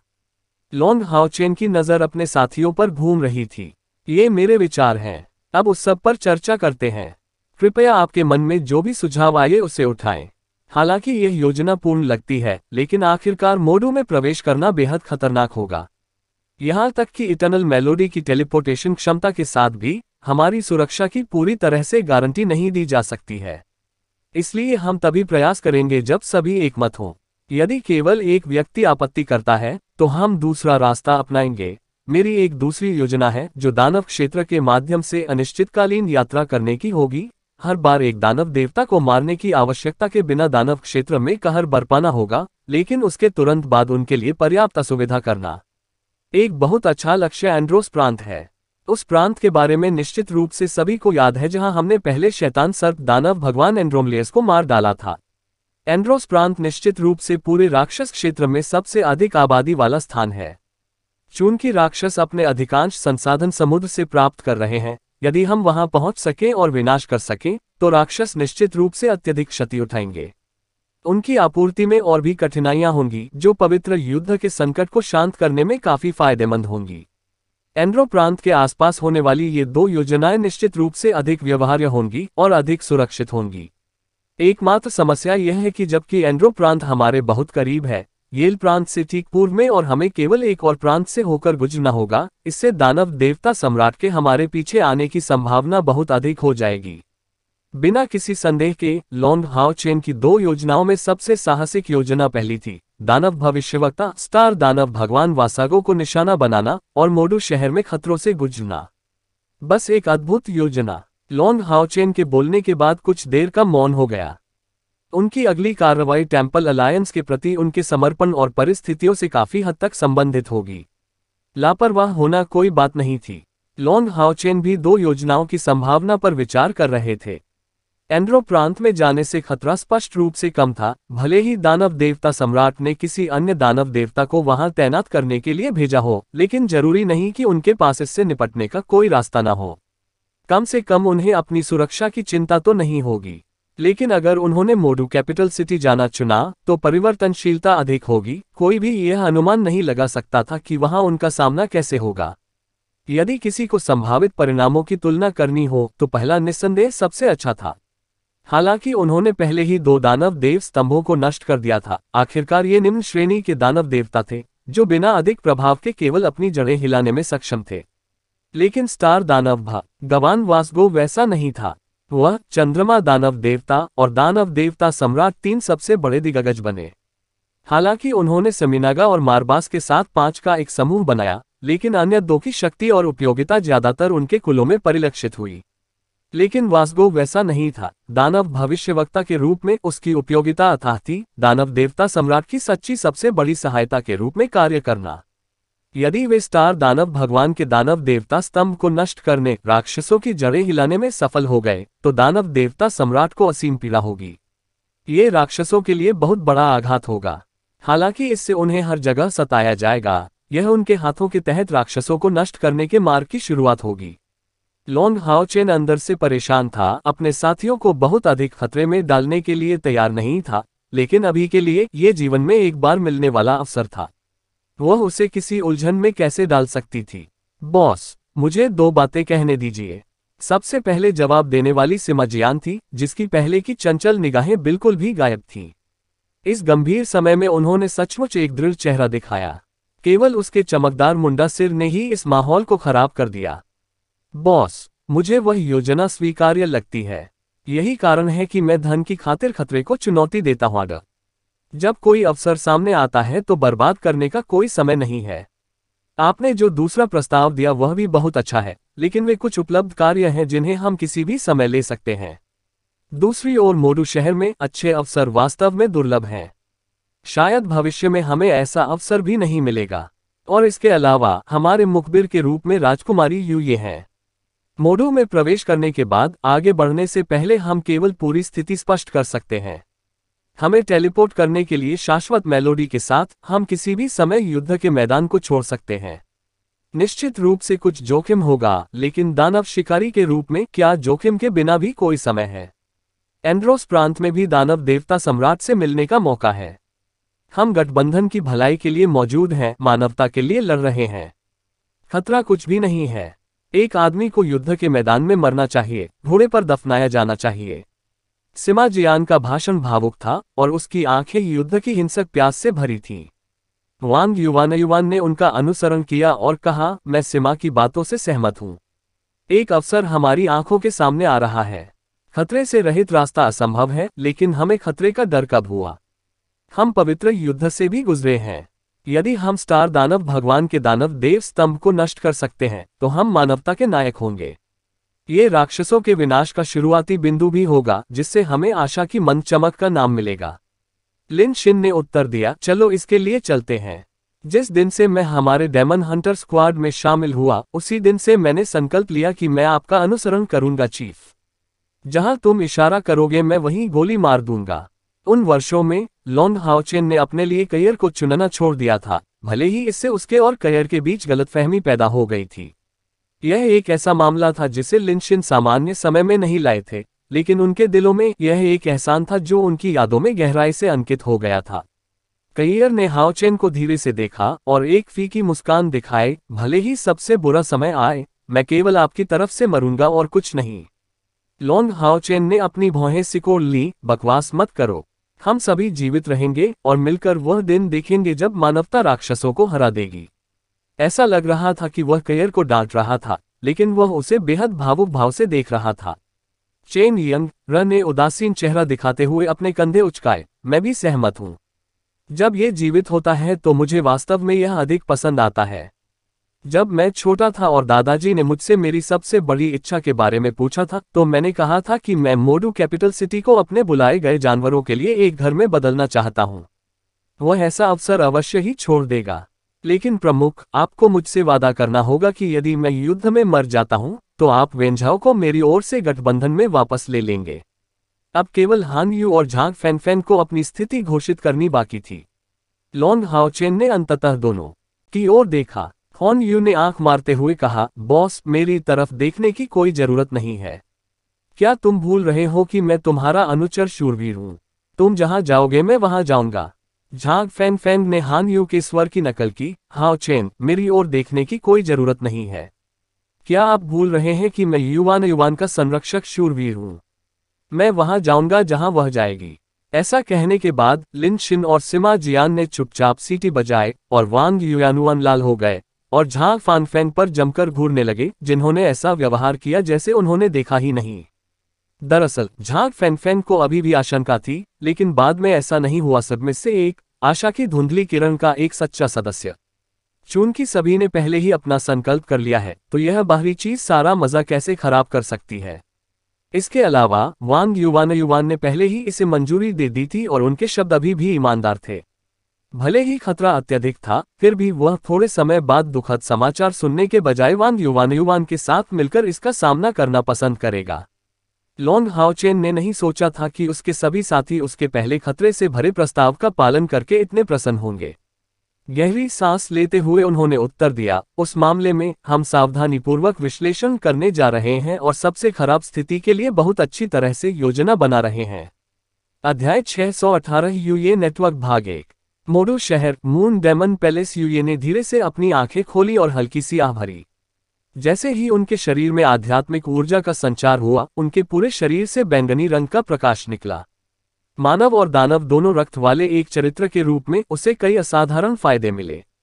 उसका शरीर और मानसिकता मानवीय पक्ष की ओर अधिक झुकी हुई थी, क्योंकि उसे चंद्र दानव की साधना प्रतिभा और गुण प्राप्त थे। जब से अहबाव ने लॉन्ग हाओचेन की हत्या की खातिर अपनी सुरक्षा को नजरअंदाज किया, वह मोडू लौटने के बाद शांति से मून डेमन पैलेस में रह रही थी, केवल यूए मचिंट रूप को दूर से नियंत्रित कर रही थी। इन 2 वर्षों में उनके सोचने के तरीके में पिछले कुछ वर्षों की तुलना में काफी शांति आ गई थी और उनकी साधना भी बहुत तेज गति से बढ़ी थी। हालांकि जिन क्षमताओं के साथ वह पैदा हुआ था वे अन्य राक्षसों के विशाल बहुमत जितनी जबरदस्त नहीं थी। उसकी मानव काया ने उसकी भविष्य की विकास क्षमता को सामान्य चंद्रमा राक्षसों की तुलना में बढ़ने के लिए अधिक जगह दी। चंद्रमा दानव भगवान को ये बेटी सबसे अधिक पसंद आई, और न केवल यूये की सुंदरता के कारण बल्कि उसकी अत्यधिक उच्च बुद्धि के कारण भी। इस संबंध में मून दानवों का भारी बहुमत उसकी तुलना नहीं कर सका। उदाहरण के लिए, हालांकि उसे चंद्रमा दानव भगवान का समर्थन प्राप्त था, कदम दर कदम यूये 15 साल की उम्र में इतना बड़ा व्यापारी संघ स्थापित करने में सक्षम थी, जिसने पहले से ही अपनी बेहद शानदार जन्मजात क्षमताओं का प्रदर्शन किया था। गहरे बैंगनी रंग का प्रभामंडल धीरे धीरे गायब हो गया। यूये की पीठ एक बार फिर चमक उठी, एक चौथाई चंद्रमा के आकार में, गायब होने से पहले 3 बार चमकी। चंद्रमा दानव के रूप में प्रकृति द्वारा समर्थित होने के कारण और अंधेरे विशेषता उपयोगकर्ताओं के लिए दानव सम्राट पैलेस के बाद दूसरे स्थान पर खेती करने के कारण यूये की खेती अंततः 2 दिनों की लगातार खेती के बाद 8वें चरण तक पहुंच गई, जिसके बारे में बोलते हुए वह लॉन्ग हाओचेन के प्रति कृतज्ञ महसूस करती थी। निश्चित रूप से उसके कारण, उसकी चिंता के कारण उसमें आध्यात्मिक ऊर्जा असाधारण रूप से प्रतिध्वनित हुई। बहादुरी से इस अवसर का लाभ उठाते हुए वह 7वें चरण की बाधा को तोड़ते हुए 8वें चरण में प्रवेश कर गई। सामान्य चंद्र दानवों की तुलना में विभिन्न पहलुओं के प्रति उनकी जन्मजात प्रतिभाएं कहीं अधिक आश्चर्यजनक थीं। 8वें चरण में वह अपने जैसी ही खेती के इन कुलों में से किसी को भी हराने के लिए आश्वस्त थी। अंत में उतार चढ़ाव पूरी तरह से गायब हो गया और यूये की आंखें धीरे धीरे गहरे बैंगनी रंग में लौट आईं। उसकी आंखों में अनिच्छा की एक गुप्त अभिव्यक्ति प्रकट हुई जब उसने एक सांस छोड़ी और जोर से सोचने लगी, वह पहले ही आ चुका है, मुझे अब तक भाग जाना चाहिए था। एक सोर्सिस्ट माउंटेन पास से मिली खबर के आधार पर माउंटेन पास पर पहुंचने के तुरंत बाद उन्हें मेरी जानकारी मिली। उस समय महामहिम अभी भी वहां से 2 दिन दूर था। लंबे समायोजन समय के साथ इसे अब तक खत्म हो जाना चाहिए। पापा का मेरे प्रति रवैया काफी अजीब है, जैसे उन्हें पहले से ही कुछ संदेह हो। अब आपकी मदद करने का यह मेरा आखिरी मौका होना चाहिए। लॉन्ग हाओचेन, अब आप अकेले हैं। मुझे आशा है कि भविष्य में हमें दोबारा रास्ते पार नहीं करने पड़ेंगे। हालांकि वह अभी भी कई की ओर से डेमन स्लेयर रिमूवर्स के हमलों का विरोध करने वाले लॉन्ग हाओचेन के दृश्य को भूलने में असमर्थ थी। उसने अंततः उन शांत 2 वर्षों में अपनी कुछ भावनाओं को काट दिया था। एक बुद्धिमान व्यक्ति होने के नाते उसे उस मामले पर विचार क्यों करना जारी रखना चाहिए जिसे वह जानती थी कि असंभव था। अब मेरे पास पहले से ही कुछ नए लक्ष्य थे। चाहे मनुष्य हो या दानव, सभी को लक्ष्य की आवश्यकता होती है, अन्यथा वे बिना कारण के ही जीवित रहते। यह विशेष रूप से यूये जैसे बुद्धिमान व्यक्ति के मामले में था। उसे हिलने डुलने के प्रयास में रुचि की किसी अन्य वस्तु पर स्विच करने की आवश्यकता थी, जो उसने बिल्कुल वैसा ही किया। तैरते हुए यूये कमरे से एकांत में निकल गया। बाहर एक छोटा सा बगीचा था जो एक विशिष्ट पौधे से भरा हुआ था, जो बगीचे की ओर जाने वाली गली के बीच में एक चट्टान से घिरा हुआ था। वह गहरे पीले रंग का एक छोटा फूल था जो अत्यधिक सुंदर नहीं माना जाता था, लेकिन महान और गौरवान्वित दिखता था। इसमें कोई तना नहीं था और इससे बहुत अच्छी खुशबू आती थी, लेकिन इसके इत्र में कुछ ठंडक मिली हुई थी। यूये को इस चांदनी फूल के करीब महसूस हुआ। वह वास्तव में नहीं जानती थी कि उसकी नज़र में सबसे महत्वपूर्ण चीज क्या थी। कुछ समय पहले जब वह यूये चैम्बर ऑफ कॉमर्स के कारण बेहद थका हुआ महसूस कर रही थी और खुद के लिए एक प्रेम संबंध का अनुभव करने से बेहद प्यासी थी, उस समय लॉन्ग हाओचेन प्रकट हुए। वह उनकी पहली मुलाकात का समय था, जब व्यापारी समूह पर दानव सेनाओं द्वारा एक साथ हमला किया गया था और यूये हार मानना चाह रहा था, तो उसने आकर उसे हताश संकट से बचाया, जिससे वे घेरे से बाहर निकल गए। उस क्षण से लॉन्ग हाओचेन ने पहले ही उस पर गहरी छाप छोड़ दी थी। यूये के दिल में उसका प्रिय केवल एक इंसान हो सकता है, राक्षस नहीं। इसलिए वह वास्तव में भाव से प्यार नहीं करती थी। लॉन्ग हाओचेन ने अपनी वीरता, बहादुरी और शिष्टता से उसे गहराई तक पहुंचाया। तो तब से उसे इस सज्जन में गहरी रुचि महसूस हुई जो उससे बहुत छोटा था। बाद में उनकी बार बार मुलाकात से यह रुचि बढ़ती गई, और जब उसने देखा कि लॉन्ग हाओचेन ने करियर की खातिर अपनी जान जोखिम में डाल दी, जबकि अहबाव को बलिदान होने में कोई आपत्ति नहीं थी, यूये को बहुत दर्द महसूस हुआ, लेकिन इसके साथ एक तीव्र प्यास भी आई। अगर वह आदमी मेरे लिए ऐसा करने को तैयार हो तो चीजें कैसी होंगी। इन भावनाओं ने उसे बहुत लंबे समय तक विचलित कर दिया, और फिर पवित्र युद्ध शुरू होने के काफी समय बाद उसे एहसास हुआ कि वे दोनों अलग अलग दुनिया से थे, और इसलिए यह एक असंभव बात थी। शायद अगर उसके पास ऐसा कोई प्रेमी न होता तो वह खुद को थोड़ा और जोर लगा सकती थी, लेकिन अब यह असंभव था। यू ये ने एक बार अधीनता का मार्ग अपनाने के बारे में भी सोचा था। क्या होगा अगर एक दिन वह वर्तमान युग की एक शक्ति बन जाए, कैरियर की हत्या कर दे और जबरदस्ती ले इसे लॉन्ग हाओचेन। वह अगला समाधान था जिसके साथ वह आया। इसलिए उसने धीरे धीरे प्रेम संबंध की अपनी प्यास को दबा दिया, लेकिन उसे लॉन्ग हाओचेन के प्यार में पड़ने का कभी अफसोस नहीं हुआ। हालांकि इन गलतियों का कोई परिणाम नहीं निकला, लेकिन इसने कम से कम आपके प्रयासों और ऊर्जा को निवेश करने के लिए कुछ तो तैयार किया।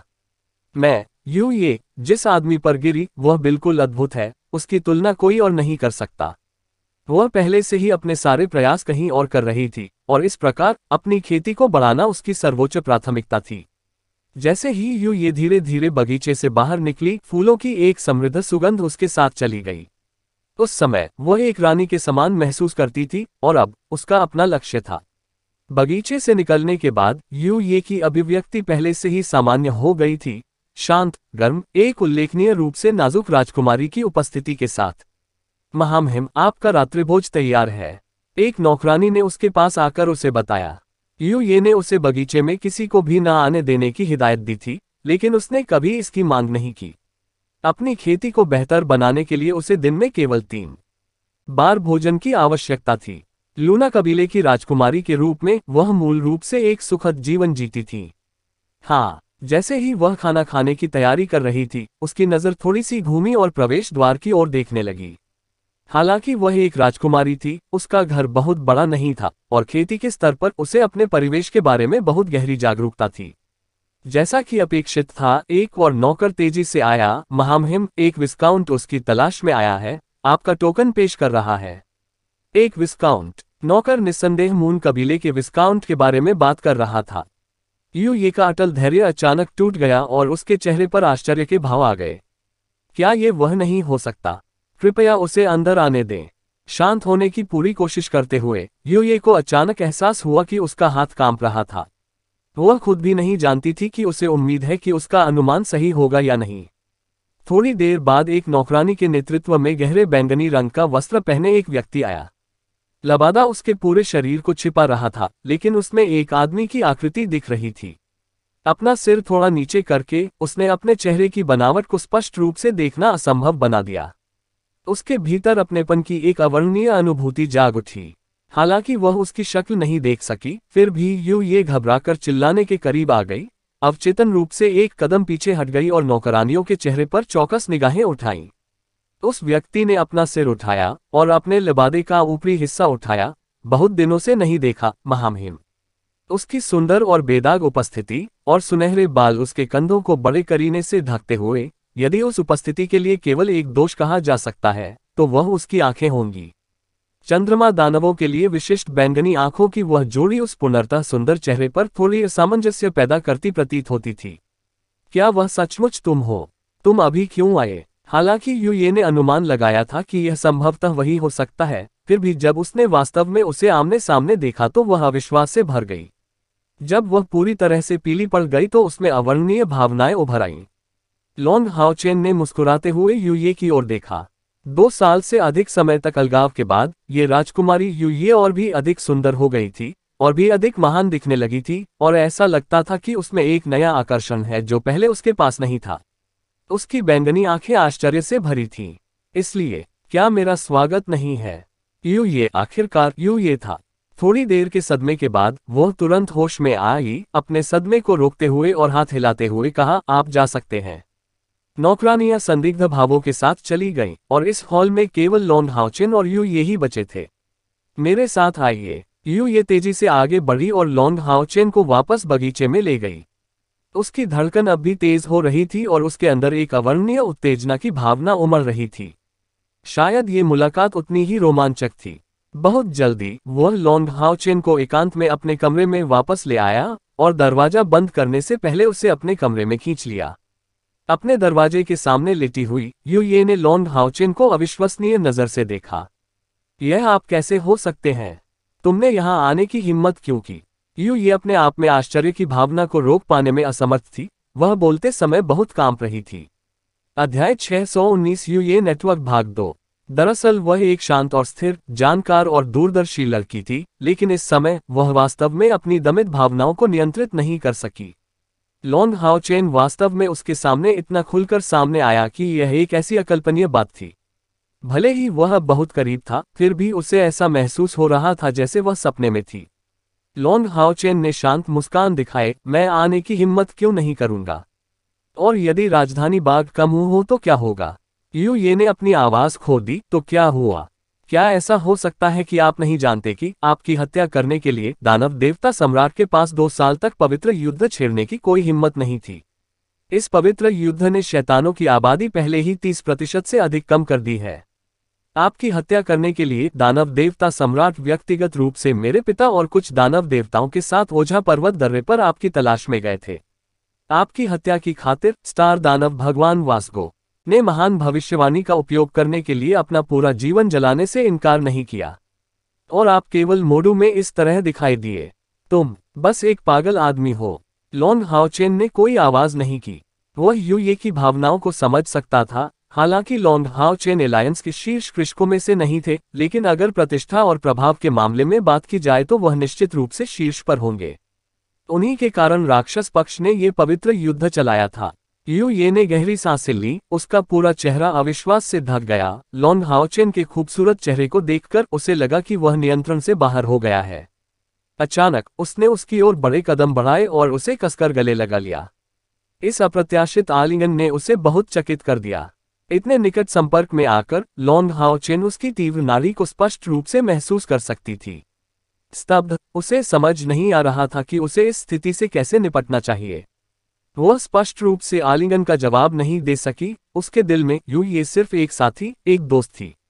यू ये ने एक शब्द भी नहीं बोला और लॉन्ग हाओचेन इस शांत कमरे में स्थिर खड़ा रहा, लेकिन उसने उसे दूर नहीं धकेला। अंदर यू ये की भावनाओं के कारण उसमें कुछ प्रतिक्रियाएं हुई। ऐसा नहीं था कि उसका इरादा उसे अस्वीकार करने का नहीं था, लेकिन चूंकि उसके सामने खड़ी इस मिश्रित खूनी सुंदरता ने कुछ समय पहले ही उसकी जान बचाई थी, तो वह उसे इस तरह दूर धकेलने को कैसे सहन कर सकता था। लॉन्ग हाओचेन को कसकर पकड़ने पर यू ये की तीव्र नाड़ी धीरे धीरे सामान्य हो गई। उसे अचानक एहसास हुआ कि यह वही था। जीवन में पहली बार उसे इतना जीवंत महसूस हुआ। और सार की यह भावना इस आदमी के कारण थी। कितनी अच्छी भावना थी। वह कराहने की इच्छा को रोकने में लगभग असमर्थ थी, लेकिन अंत में उसने फिर भी खुद को रोक लिया। वह नहीं चाहती थी कि वह उससे कुछ देखे। वह अब भी उससे अलग होने से सचमुच नफरत करती थी। वे दोनों कुछ देर तक बिना हिले डुले शांति से वहीं खड़े रहे। जब यू ये ने उसे पकड़ना बंद कर दिया तो उसका शरीर थोड़ा ठंडा महसूस हुआ, लेकिन जैसे जैसे समय बीतता गया लॉन्ग हाओचेन को स्पष्ट रूप से महसूस हुआ कि वह धीरे धीरे गर्म हो रहा था। गहरे भय से भरे हुए लॉन्ग हाओचेन को पता था कि वह इसे जारी नहीं रहने दे सकता। वह भी किसी अन्य की तरह ही एक आदमी था और यू ये बहुत सुंदर थी। भले ही वह खुद को नियंत्रित कर सके, अगर यह जारी रहा तो उसे डर था कि इससे दोनों के बीच की दोस्ती बदल जाएगी। ये कुछ ऐसा था जिसे वह देखना नहीं चाहता था। राजकुमारी, लॉन्ग हाओचेन ने धीमी आवाज में कहा। इस राजकुमारी पदवी के कारण यूये थोड़ा कांप उठी। धीरे धीरे गर्म हो रही यूये को ऐसे जगाया गया जैसे उस पर एक कप ठंडा पानी डाला गया हो। अनजाने में उसने अपनी बाहें छोड़ दी, जल्दी से पीछे हट गई और एक पीला और शर्माता हुआ चेहरा दिखाया। क्या मैं आपके दिल में सिर्फ एक राजकुमारी हूँ? यू ये ने तनाव का एक अंश प्रकट किया।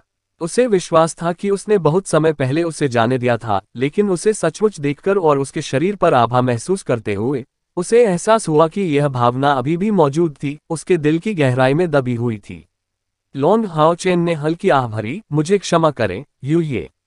आपको पता होना चाहिए कि मेरे पास पहले से ही कई है और मेरे दिल में उसके अलावा किसी और के लिए भावनाएं नहीं हो सकती हैं। मैं तुम्हें अपना मित्र मानता हूँ, आजीवन मित्र। आपके संदेश के लिए धन्यवाद जिसने हमें उस संकट से बाल बाल बचने में मदद की। आपके दोस्त, अगर मैं तुम्हारा दोस्त हूं तो क्या होगा? यदि मेरे सामने कोई संकट आए जिससे मेरी जान को खतरा हो, तो क्या आप मेरी रक्षा करेंगे जिस प्रकार आप अपनी जान देकर कयर की रक्षा करेंगे? मैं करूंगा, लॉन्ग हाओचेन ने बिना कोई हिचकिचाहट दिखाए स्पष्ट रूप से जवाब दिया। इससे यू ये स्तब्ध रह गया, जिसने लॉन्ग हाओचेन को अविश्वास की दृष्टि से देखा। हालांकि वे ज्यादा संपर्क में नहीं थे, वह स्पष्ट रूप से समझ गई थी कि लॉन्ग हाओचेन इसी तरह का व्यक्ति था। वह इस तरह का वादा हल्के में नहीं करेगा, लेकिन अगर वह ऐसा कहता है तो उसे यकीन होगा। लॉन्ग हाओ चेन ने सच कहा, जब से मुझे एक्सोर्सिस्ट माउंटेन पास पर आपकी आपातकालीन चेतावनी मिली, मेरी नज़र में आप न केवल एक साथी बल्कि एक सच्चे दोस्त भी नहीं रह गए हैं। मैं समझता हूं कि आप भी बहुत बड़ा जोखिम ले रहे थे। यदि आप अपने आप को खतरे में पाते हैं तो मैं आपको से बचाने की पूरी कोशिश करूंगा। लॉन्ग हाओ चेन के शब्द खाली भाषण नहीं थे, क्योंकि उनमें ऐसी प्रतिभा नहीं थी, लेकिन इससे यू ये के दिल को गहरा आश्चर्य हुआ और उनका पीला चेहरा धीरे धीरे सामान्य हो गया। उसने अपना सिर घुमाया, उसकी पीठ हाओ चेन की ओर थी और अपनी नाड़ी को स्थिर करने में बहुत प्रयास कर रही थी। काफी देर बाद वह मुड़ा और सामान्य भाव में लौटा। आप राजधानी शहर में आए क्योंकि दानव देवता सम्राट और मेरे पिता बड़ी संख्या में दानव देवताओं को लेकर चले गए, इसलिए ये स्थान खाली होना चाहिए, है ना? अगर आप ऐसा सोचते हैं तो आप गलत हैं। मोडू कैपिटल सिटी सभी राक्षसों की नींव है और 5 राक्षस देवता निगरानी रखते हैं। किसी भी क्षण 5 महान कुल अपने देव महलों में सुरक्षा के लिए शक्तियां छोड़ देंगे। शैतान, यहां मौके की तलाश में आना आत्महत्या के अलावा कुछ नहीं है। मैं आपको बता सकता हूं कि उन 2 वर्षों में आपकी खेती में जबरदस्त वृद्धि हुई है, लेकिन मैं आपको निश्चित रूप से बता सकता हूं कि 9वें चरण के डेविल ड्रैगन पावरहाउस आपकी पूरी टीम को खत्म करने के लिए पर्याप्त हैं।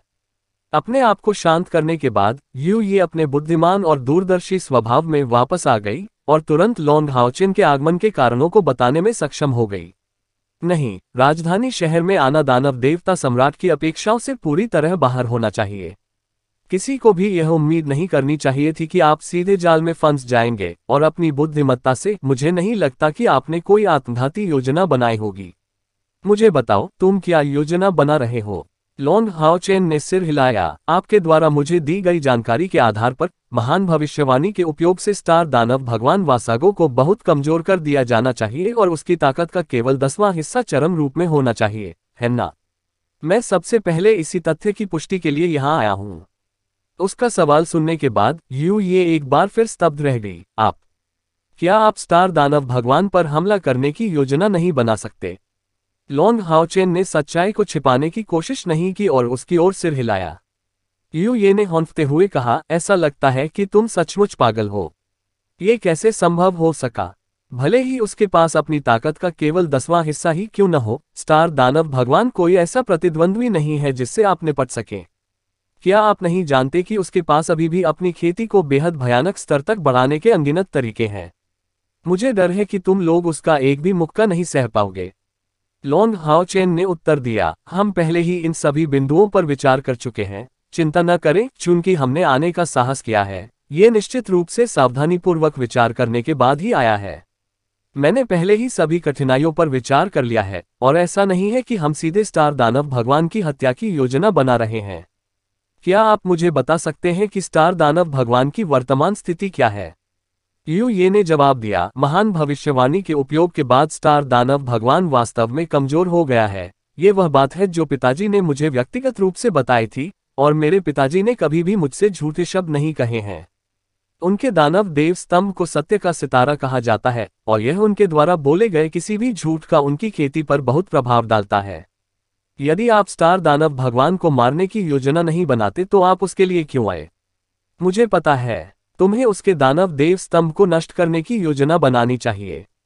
मुझे यह मत बताएं कि वास्तव में आपके पास राक्षस देव स्तंभों को नष्ट करने की शक्ति है। ये की बुद्धिमत्ता से वह लॉन्ग हाओ चेन के लक्ष्यों का अनुमान लगाने में कामयाब रहा। लॉन्ग हाओ चेन ने कंधे उचकाए। हाँ, यदि ऐसा नहीं होता तो दानव देव सम्राट मेरे कारण पवित्र युद्ध क्यों शुरू करेगा? स्टार दानव भगवान स्तंभ को नष्ट या क्षतिग्रस्त करने से हमारे लक्ष्य प्राप्त हो जाएंगे। चिंता न करें, चाहे कुछ भी हो, हमारी आपको फंसाने की कोई योजना नहीं है। आज मैं सिर्फ ये पुष्टि कर रहा था कि क्या स्टार दानव भगवान वास्तव में कमजोर स्थिति में है। साथ ही आपको हमारी कार्रवाई के समय के बारे में भी सूचित कर रहा था, ताकि आप उस समय फंसने या यहां तक कि घायल होने से बच सकें। ये बुदबुदाया, तुम कितने निडर लड़के हो। वास्तव में आप मोडू सिटी को निशाना बनाने का साहस कर रहे हैं। क्या आप सचमुच आश्वस्त हैं? लॉन्ग हाओ चेन ने हल्की सी मुस्कान दी। इस दुनिया में शुरू से ही कुछ भी निश्चित नहीं है। इस ऑपरेशन का मुख्य उद्देश्य दुश्मन को चकमा देना है। चूंकि आप भी सबसे अधिक वह हमसे परिचित है, उसे इसकी उम्मीद नहीं थी। दानवदेव सम्राट स्वाभाविक रूप से इसकी उम्मीद नहीं करेगा। हम यहाँ ज्यादा देर तक नहीं रुक सकते, इसलिए कल दोपहर को हमारी कार्रवाई का समय होगा। समय आने पर स्टार डायमंड पैलेस की ओर बढ़ने से पहले हम आपके मून डायमंड पैलेस में एक डायवर्सन बनाएंगे। हम लूना पैलेस के खिलाफ निश्चित ग्रेट जादू हमला शुरू करेंगे, इसलिए जब आप यहाँ रहें तो बेहद सावधान रहें। लॉन्ग हाओ चेन के स्पष्टीकरण को सुनकर ये एक पल के लिए स्तब्ध होकर उसकी रणनीति को समझ गया। लॉन्ग हाओ चेन को देखते हुए वह परेशान भाव दिखाने के अलावा कुछ नहीं कर सकी। किसी कारणवश उसमें अचानक अभिमान जाग उठा। ये ने गुप्त रूप से सोचा, यही वह आदमी है जिसे मैंने चुना है। अपने दानव शिकार दस्ते का नेतृत्व करते हुए उसने वास्तव में मोडू के पास आने और स्टार दानव भगवान स्तंभ को निशाना बनाने का साहस किया। वह कितना बहादुर और आत्मविश्वासी था। उनमें अहंकार का कोई चिन्ह नहीं मिला। चूंकि उन्होंने कहा कि उन्होंने इस पर सावधानीपूर्वक विचार किया था, इसलिए उन्हें ऐसा करना चाहिए था। लेकिन जैसा कि उन्होंने कहा, क्योंकि यह योजना बहुत लापरवाह और अकल्पनीय थी, इसलिए कोई भी पहले से इसका अनुमान नहीं लगा सका। ध्यान भटकाना वास्तव में एक अच्छी रणनीति थी, क्योंकि मून डायमंड पैलेस पर हमला करने से स्वाभाविक रूप से स्टार डायमंड पैलेस संगठित हो जाएगा, जिसके साथ उनका सबसे बड़ा रिश्ता था। अध्याय 620 यूए नेटवर्क भाग 3। हालांकि यूए को लॉन्ग हाओ चेन के समूह की विस्तृत योजना के बारे में नहीं पता था, लेकिन उसे आश्चर्य हुआ कि यह योजना वास्तव में संभव थी। वह इस बारे में बहुत अधिक जागरूक थी कि राक्षस देव स्तंभ राक्षसों को क्या दर्शाते हैं। इससे कोई फर्क नहीं पड़ता कि उसकी ताकत क्या है, भले ही वह दानव देवता सम्राट की ही क्यों न हो। यदि दानव देवता का स्तंभ नष्ट हो जाता है तो उसकी स्थिति भी तुरंत गिर जाएगी। दानव देव स्तंभ इसकी नींव है और किसी तरह दानव देवताओं के लिए दूसरा अविनाशी शरीर है। आपकी मदद के लिए धन्यवाद यूए। बहुत सावधान रहना, मैं अब जा रहा हूँ। ये शब्द कहने के बाद लॉन्ग हाओ चेन बाहर निकलने के लिए आगे बढ़े। यूए ने रास्ते में कदम रखा, जिससे उनके भागने का रास्ता अवरुद्ध हो गया। उसकी ओर देखने के लिए सिर उठाकर उसने हल्की सी घृणा का संकेत दिया, क्या तुम सचमुच ऐसे ही जा रहे हो? लॉन्ग हाओ चेन चकित रह गया। आपने? यूए ने कहा, आप मोडू शहर के बारे में कितना जानते हैं? भले ही आपकी योजना अधिक विश्वसनीय थी, फिर भी आप मेरे मून डायमंड पैलेस और स्टार डायमंड पैलेस पर कितनी सटीकता से हमला कर सकते हैं? यहाँ तक कि निषिद्ध मंत्र की शक्ति भी सीमित है। मुख्य क्षेत्रों को जानने से हमारे 2 दानव महल और अधिक घबरा जाएंगे। क्या आप स्टार दानव भगवान स्तंभ का सटीक स्थान और वह स्थान जानते हैं जहां स्टार दानव भगवान को रखा जा रहा है? और स्टार डायमंड पैलेस में सेनाएं कितनी मजबूत हैं? लॉन्ग हाओ चेन ने एक शब्द भी नहीं कहा। दरअसल यूए के सवाल वे सभी थे जो वह आज पूछना चाहता था, लेकिन यूए के उसे इस तरह गले लगाने के बाद उसने कुछ और पूछने की हिम्मत नहीं की। ऐसा इसलिए था क्योंकि उसे एहसास हुआ कि उस पर पहले से ही यूए का बहुत अधिक बकाया है। यदि उसे उससे अधिक मिलता तो वह उस एहसान का बदला कैसे चुका सकता था? और उसके मन में उसके लिए जो भावनाएं थीं, उनसे पूछना कठिन हो गया। दरअसल लॉन्ग हाओ चेन के पास आज की योजनाओं के बारे में कुछ सहायक विचार थे। बस थोड़ा और समय बिताकर वह 2 महान राक्षस महलों की जांच कर सकता था। आखिरकार उसके पास अभी भी ये था। मून डायमंड विस्काउंट के रूप में पहचान उसे कुछ जानकारी के बारे में पूछताछ करने की अनुमति देती है। बेशक वह यूए से सटीक जानकारी प्राप्त करना पसंद करेगा, जो उसकी सफलता की संभावनाओं को बढ़ाने का एकमात्र तरीका था। हालांकि यह लॉन्ग हाओ चेन ऑपरेशन खतरनाक था, फिर भी वह काफी समझदारी से आगे बढ़ा। जब तक पर्याप्त सुरक्षा सावधानियां नहीं बरती गईं, वह जल्दबाजी में आगे बढ़ने की हिम्मत नहीं करेगा, भले ही उसे अपनी योजना छोड़नी पड़े। ये सब पूछना तो ये चाहिए कि इस बार तुम मुझसे मिलने आए हो ना? आप पूछ क्यों नहीं रहे? यूए ने उत्साहपूर्वक लॉन्ग हाओ चेन को देखा। लॉन्ग हाओ चेन ने हल्की सी आह भरी, मैं वास्तव में पहले से ही आपका बहुत आभारी हूँ। अगर मैं आपका कर्जदार बना रहूं तो मुझे नहीं पता कि मैं ये सब कैसे चुका पाऊंगा। यूए लगभग बोल उठी, इसकी कीमत अपने शरीर से चुकाओ।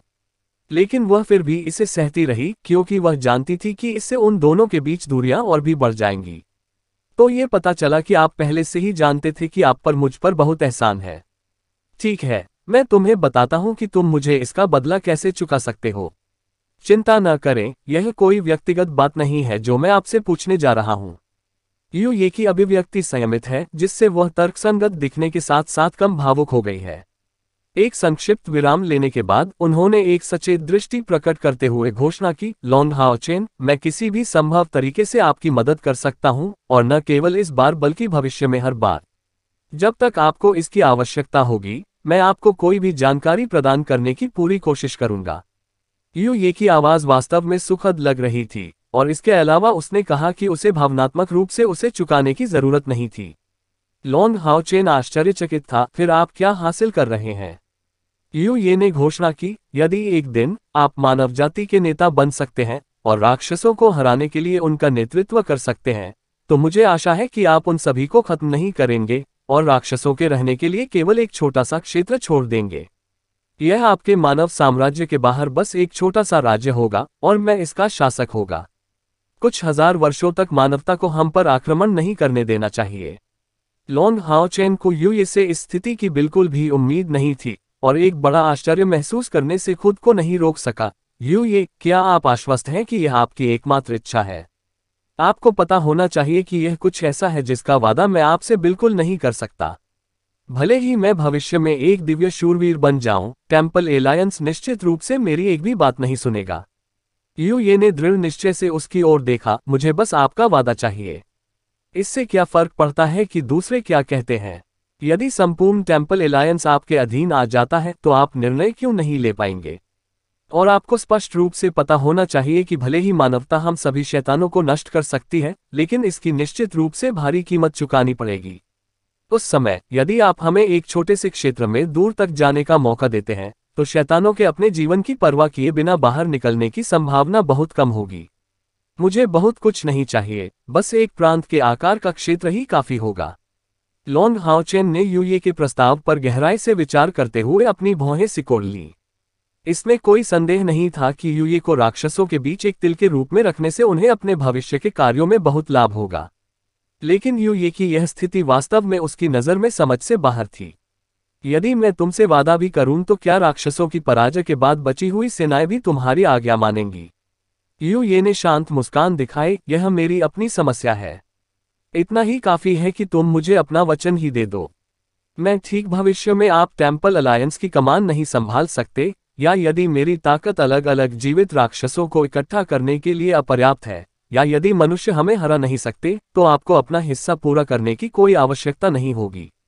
राक्षस विदेशी हो सकते हैं, लेकिन आखिरकार उनके आगमन के बाद से इस महाद्वीप पर उनका 6000 वर्षों का इतिहास है।